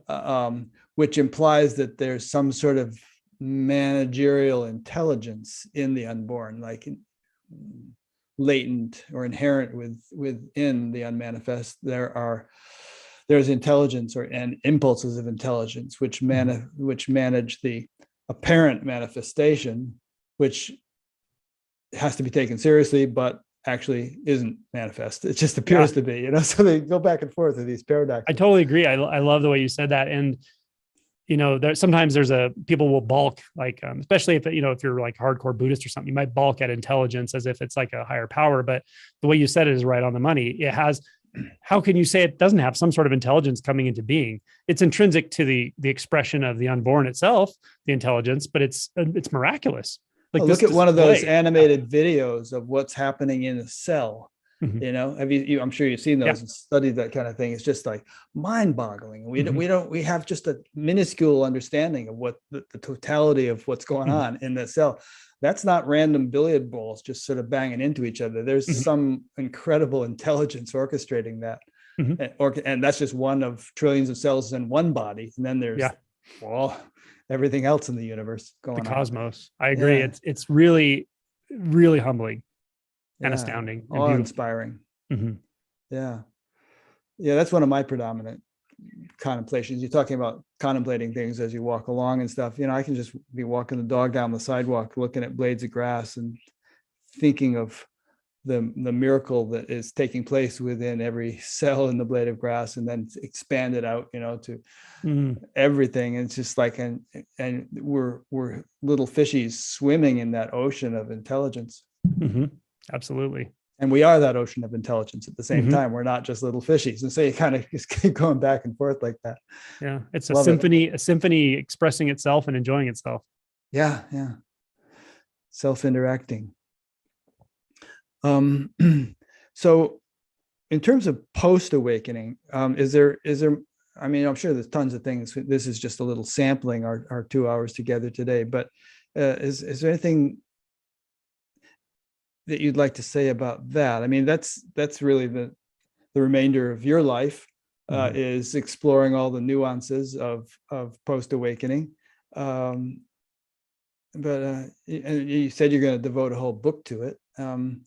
So why don't you give us a little trailer on the book. So the book I wrote here is 130,000 pages, and that's me trying 137,000. 130,000. Yeah. 130,000. That's a lot of pages. Yeah. When you said you didn't read the whole thing, I was surprised you read as much as you did, because it's a very long book. Yeah.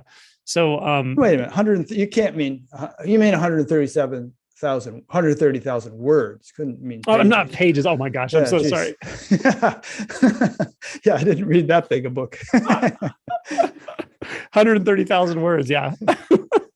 I only sent you talking about the Library of Congress or something. No, that's hilarious. 130,000 words. And so as I was realizing how long this crazy book is, I meant to write, I wanted to just include everything in it. I don't know why my mind came up with that idea, but so then I thought, well, the next one I'll just make another book for sort of post-awakening, but the specifics of it, it will be a much shorter book, because a lot of what, when I'm working with people who are going through stuff post-awakening and clarifying these filters and so forth, or dissolving these like identity filters, much of what I work with is really in the book, and it's pretty basic stuff. It's beliefs, emotions. So the belief and emotion chapter and thoughts, those are all really, really helpful. And so much of the post-awakening stuff that is just the turmoil of reactivity and beliefs and emotions that we don't realize we can actually address in a pretty direct way. So a lot of the work is that stuff. So this book does have a lot of that in there. The biggest piece of advice I probably have for someone who's had a shift, and maybe they don't call it awakening, but they've definitely had a significant shift in their life. They may even have perceived it as a sort of curse of some kind, or something went wrong. I occasionally even see that, if you didn't have any context for it. But my biggest piece of advice is, be kind to yourself. Just realize, like, suddenly experiencing a ton of like shame and regrets and fears, and this is actually totally normal. It just comes to the surface. A lot of repressed material comes to the surface. I know it's normal, and you're okay. And this is what happens after awakening. Is, you're going to have periods of bliss and being able to just stay in presence for a long time, and then you're going to have periods where things are really heavy, a lot of struggle, a lot of emotion work to do. And that's normal, and that's okay. I have a fair, it's not like, in my case, not struggle, but, I find myself feeling guilty with the way I broke up with a girlfriend 50 years ago and stuff like that. It's like, oh, how could I have done, behaved that way? That weird stuff. Mm-hmm. Yeah. So something like that, it can be as simple as looking at what I think causes most of the struggle and suffering that we experience throughout the day. It's really a simple formula, and that is, here's what's happening in life, or here's what did happen, and then here's what we want to be happening, or what we wish happened. And it's amazing how, with the complex minds we have, with the good experience we have and the knowledge, we still don't put that together. We still don't realize, like, I actually make myself suffer when I look at what is, and I say, but that's not how it should be. I really wish it was like this. So if it's an ancient memory of something, a breakup or whatever, it can be something as simple as, I wish I would have handled that in a more conscious way, and I didn't handle it in a conscious way compared to what I would perceive right now. So maybe that's what Will Smith is thinking right now. You totally, yeah. I hope he's listening. But yeah, you just say to yourself, it could be something as specific as, okay, I walked up and slapped somebody. Say, I actually did harm to somebody, or I treated them unfairly. I treated them unkindly. That happened. And if I'm really honest, I want to pretend that didn't happen. I want to believe the world is this way where that did not happen. And yet, no matter how much I want that, it will never change. That actually happened. I treated someone unfairly. And if you're able to like feel into and see both of those perspectives, the actual perspective, or the conditions that are there, and the perspective that, but I really just don't want to I want to know I'm a better person than that. I want that to not have been the case. When you feel that discord, look into the body and find, like, do I actually find like an energetic contraction, or something that's trying to escape the body, something that feels really uncomfortable, kind of like if you were to distill human discomfort down into like a serum and pour it into your body, it might feel like that. It'll feel really uncomfortable sometimes, like this restlessness, something that's just saying no, no, no. But the really good news is, if you're actually able to do this and find that and just stay with it, not like dissolve into senses or something, but actually just hold that discord, hold that unknowing of the fact that I just cannot control life. And what does that make me feel like? And it's just uncomfortable, staying in that discomfort gap. That in and of itself can be really, really powerful. It's the kind of thing that does not feel good when you're doing it. And it's not where you would think to look, especially if you're, if you've had some shifts and you have access to consciousness, that's where you tend to go. You don't tend to go back to the root of discomfort. But if you go to the root of discomfort and you just actually feel it in the body and you let it be there, let it move where it needs to move into the body, and just show yourself that you can actually stay with it. What most people will notice if they do this consistently with contracting experiences is later on, you'll be in a situation where something would have caused you to react or be upset that things didn't go your way. And all of a sudden, very noticeably, you have no reaction to it. It's literally like something's missing, like a sense disappeared. And then it's a very simple thing and it's a very neutral thing. But you realize, oh my gosh, that's what I've been doing all these years. I've been actually overlaying my belief that life should be a certain way in very discrete instances over how life actually is. And that is what's causing me to react. That's what's causing me to feel non-equanimous or, whatever. It's what's been hiding equanimity from me. And the more you do that, the more the equanimity will just start to clarify. And it just feels enjoyable to be in any condition. And the other thing to look at would be frustration and impatience. These are so common in people. And it's very easy to find where you become impatient or frustrated just when you're in the grocery aisle, when you're in traffic and you're thinking about where you're going to be next. In the grocery aisle is a good one because what happens is you pick up your empathic tendency. You can see people around you shifting. You can see their faces. They look frustrated. The person behind me is frustrated. So I'm feel frustrated. Like I feel responsible to hurry up through the line. And you start to pick up like, oh, I'm producing the experience internally because I'm reacting to the environment through interpretation. Can I actually find a place of stillness right here where this is perfectly okay? Everything that's happening right now is perfectly okay. And if you work that way, and you'll start to notice you feel less impatient. You feel less frustrated with how life's going. And then in moments where you really would normally want to be fully engulfed or engaged in life or fully experiencing, and for whatever reason, the mind doesn't let you do it, all of a sudden you can. And, oh, wow, this is what it means to just inhabit my life in a simple and enjoyable way. So that's something I would probably consider working on for almost anyone if they're feeling contraction. And I've met people who have pretty clear non-dual realization, like they don't experience boundaries and they still contract and they still have reactivity. It's very easy to overlook this because it's not an enjoyable thing to investigate. It's like kind of like looking in the last place you'd look. But if you're willing to just look there, and it can take a little while, it's like flexing a muscle. You won't want to. Your mind will want to do everything but this. But if you just go there and you go, okay, I feel it like right here in my gut, like on the left side, there's a little bit of a contraction, and it's just saying no, no, no, no, no, no. And what I've found is that the energy signature in the body, that contracted area, it's kind of been classically conditioned or maybe operantly conditioned with your interpretation. So the body sort of stores it. The body sensations store that sense of saying no to life, but you don't notice it because the attention wants to go to the mind. It wants to distract. It wants to go into the future, the past. It wants to rationalize. So you're overlooking it all the time. So when you reverse that tendency and you start to actually go into the contracted area and just feel that nervous restlessness, that it's kind of like helplessness is what it is when you realize I can't actually control reality. And I can't control that. I can't make myself be a good person all the time. I am what I am. And sometimes, if the cognitive dissonance comes where I want to be a good person, but I didn't act like the best person, I don't have to avoid that. I can actually go down and find its root. What makes that uncomfortable for me? And that's the kind of work I would recommend. Yeah, that's great. What you just said, I hope people really picked up on that, just that any kind of impatience or frustration or anything else, there's some kind of contraction stored in the body that's, causing you to react that way. And, rather than sort of externalize and, feel resentful about the grocery store line or the traffic or something like that, if we internalize and locate that stored contraction, which is causing us to be frustrated externally, then it can be resolved right there, but it can never be resolved externally.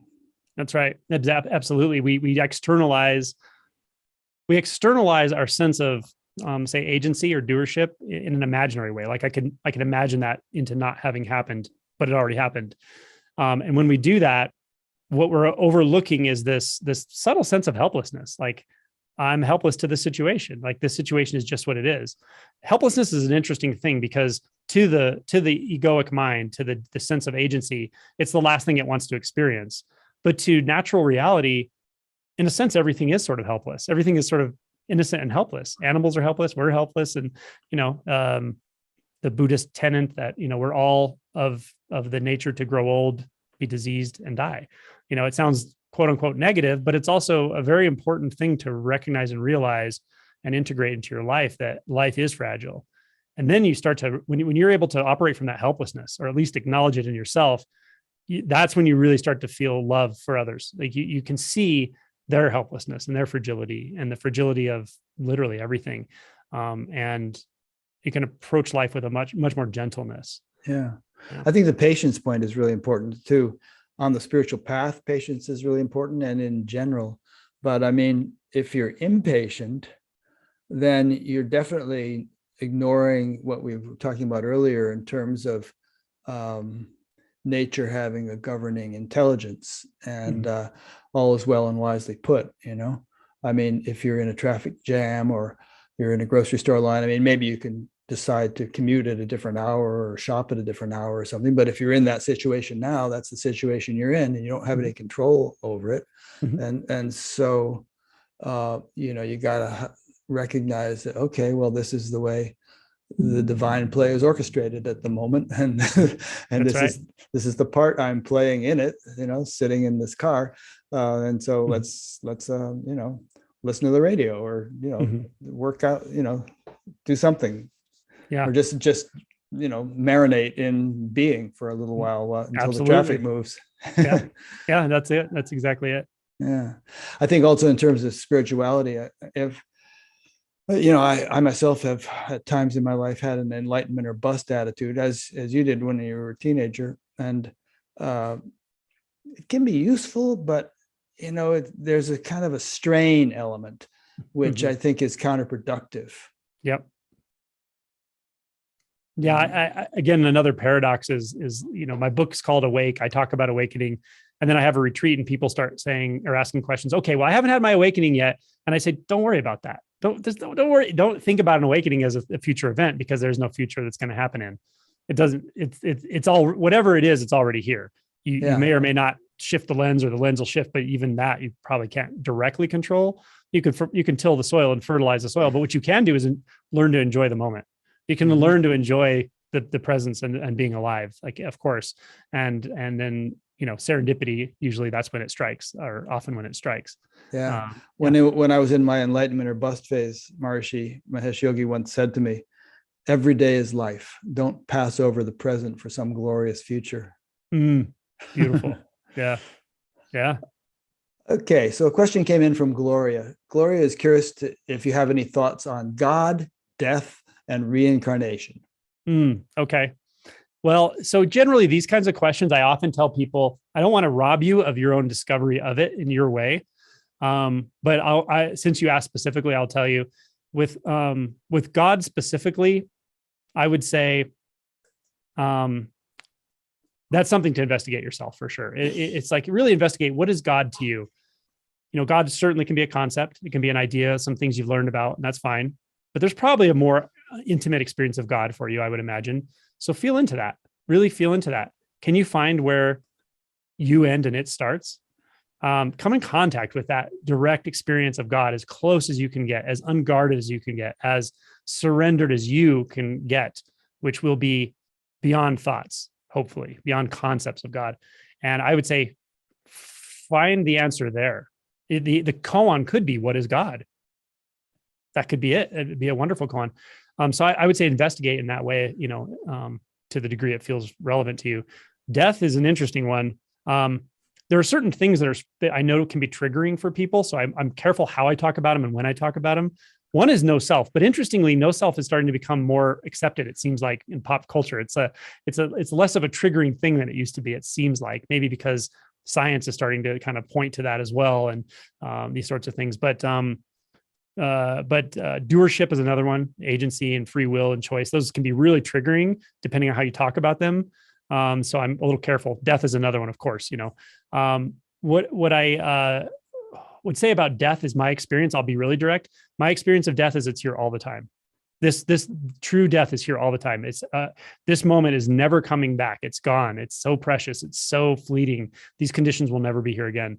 And so it's like a living death. It's like being a walking dead person or something in one way of speaking. I have a friend who said, I feel like an infant, like a newborn baby, and a dead person at the same time. And that's how it is for me all the time. That's what she told me. So I have a reverence for death, but I also can't decouple death from birth. One way of saying solving the problem of birth and death is seeing very clearly through experience that they're not two things. They aren't separate in any way. But in a personal way, for anyone who's listening or curious about it, I would say investigate it. Look into it. Look into your fears of death. It worked really well for Ramana Maharishi, right? When he was 15 years old, he laid down and died because he had just lost his father, which is a very intense emotional thing to go through. And he literally went down and went through the death process himself. Now, most of us probably can't just do that, but you can investigate, like, what would it actually be like to not be here? Or what would my face look like before my parents were born? Or what continues on if this body drops dead right now? These things can be really good entry points if they spark an interest in you. Everyone's different. Some people, this is not a tasteful thing to talk about, but if it is, I would say definitely investigate. What was the third thing? Reincarnation. Another one I avoid talking about for a different reason, not because it's triggering, but because it really can give someone a cookie to chase. Like, oh, I really want to experience my past lives and stuff. And all I can tell you is that when this second big part of this shift happened that I described earlier in this interview, it was very clear that there had been multiple lives going through this process. It wasn't a memory of like who I was in those lives. Energetically very, very obvious that there were lives where this had happened and it had each lifetime. Say that sentence again. You had a bandwidth thing. There were lives where this had happened, and this experience of realization had clarified more and more over several successive lifetimes. And this was, in a sense, still is. It is in the energetic experience. It's not in the conscious experience. It's not in consciousness like a visual thing or an imagination. And I've never even said that to anybody until someone told me they had it. And I said, oh, okay. Cause I was not that I was embarrassed, but it could be so easily misinterpreted. And I can also say that I can't even guarantee those are past lives because from that place, time doesn't exist. So they could almost be like parallel lives or something. I don't really know. But that was very obvious. So energetically, I have experienced that. So I know it's in some semblance of energetically true. But I will say it's nothing to, with the contemplations and inquiries I talk about, it's nothing to focus on necessarily because you're more likely than not to either confuse yourself or be chasing the wrong thing. It's like chasing siddhis or chasing magical powers or something like that. It can just be too much of a distraction. And I say, clarify the insight, clarify realization. And then from there, you might be really surprised how you see these things. They might become exquisitely clear suddenly for you. One thing I found helpful and not distracting is, reading some books and interviewing people about near-death experiences, just because it kind of thins the veil, between the physicality of this life and what may come beyond it or after it. And, it doesn't incline me to want to figure out what my past lives were or to have a near-death experience myself or anything, but it's just interesting to hear what people go through and the insights they feel they gain very often when they are on the other side, so to speak, briefly, and just the broader perspective that they have, and then how that changes their life when they survive and come back. And it's like a big shift, usually. Yeah. So And so let me just restate that. And you make a really good point. When I said that, I don't necessarily mean that there's no value to that, because I don't believe that. But with the awakening process itself, it's something I think maybe parallel to that. Like if you're interested in those sorts of things, that's fine. Explore it. Just don't mix it up. If you mix the two up, it can just get confusing. I think that's my best advice. What do you mean? Don't mix it up? So like if you're trying to wake up and trying to clarify your insights by trying to do astral projection or something. Oh yeah. No, I'm not suggesting. Or something like that. I would say they're parallel interests, sort of like science and awakening. Like if you want to understand consciousness by understanding the default mode network and all those things, that's great. But don't mix that up with awakening, because you can know everything there is to know about brain neurophysiology and not wake up. So just know that there's a different possibility here that is really apart from any other kind of learnings that have to do with understanding in the human realm, I guess is what I would say to that. And I don't think you're saying that it presents a conflict if you want to study the default mode network and do spiritual practice. You're Right. just saying don't jump to the conclusion that the intellectual study is going to be adequate for the experiential realization. Yeah, that's exactly the way I would say it. Okay. And I also Good. am fascinated with the past life things. Have you seen or interviewed people who talk about children who remember their past lives in such clarity that it's like irrefutable, essentially? Yeah, Jim Tucker. I Yeah. interviewed Jim. He's the successor to Ian Stevenson, and they studied all these thousands of children basically who have experiences like that. So there's a categorical index on BatGap under the past interviews menu where there's a category for this kind of thing, and various categories. Check it out. Yeah, it's fascinating stuff. Yeah. Well, we've reached that point in the interview at which the dogs are starting to wrestle on the floor because they're getting frustrated with me, with us just sitting here. They always give us a signal that we better stop. So anyway, this has been great, Angelo. I really have enjoyed, talking to you and getting to know you. Yeah, I've enjoyed it as well. Thanks so much for your time and taking so much time to unpack all of this. And I hope people get a lot out of it. Yeah. And when is your next book going to be done, do you think? I have no idea. You don't know. All right. A couple of years, probably. I don't know. Let me know when it is. For sure. Maybe we can do a follow-up.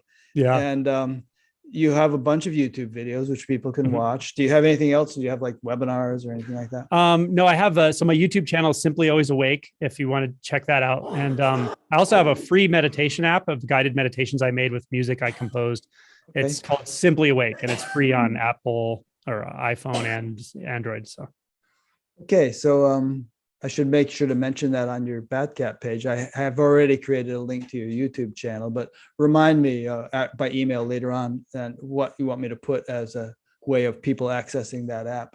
okay, Good. awesome. Good. So thank you, everybody, for sticking with us. And as I just alluded to, there will be a page for this interview on BatGap where you can go to, and then from there you can bounce to Angelo's YouTube channel and links to his books and things like that. And next week I'll be doing a second interview with a very sweet gentleman named Sebastian Blakesley, who lives in Rio de Janeiro. And anyway, if you want to watch my first interview with him before next week, you'll be all primed for listening to that interview. So talk to you later. Thanks, Angelo. Thank you. Good.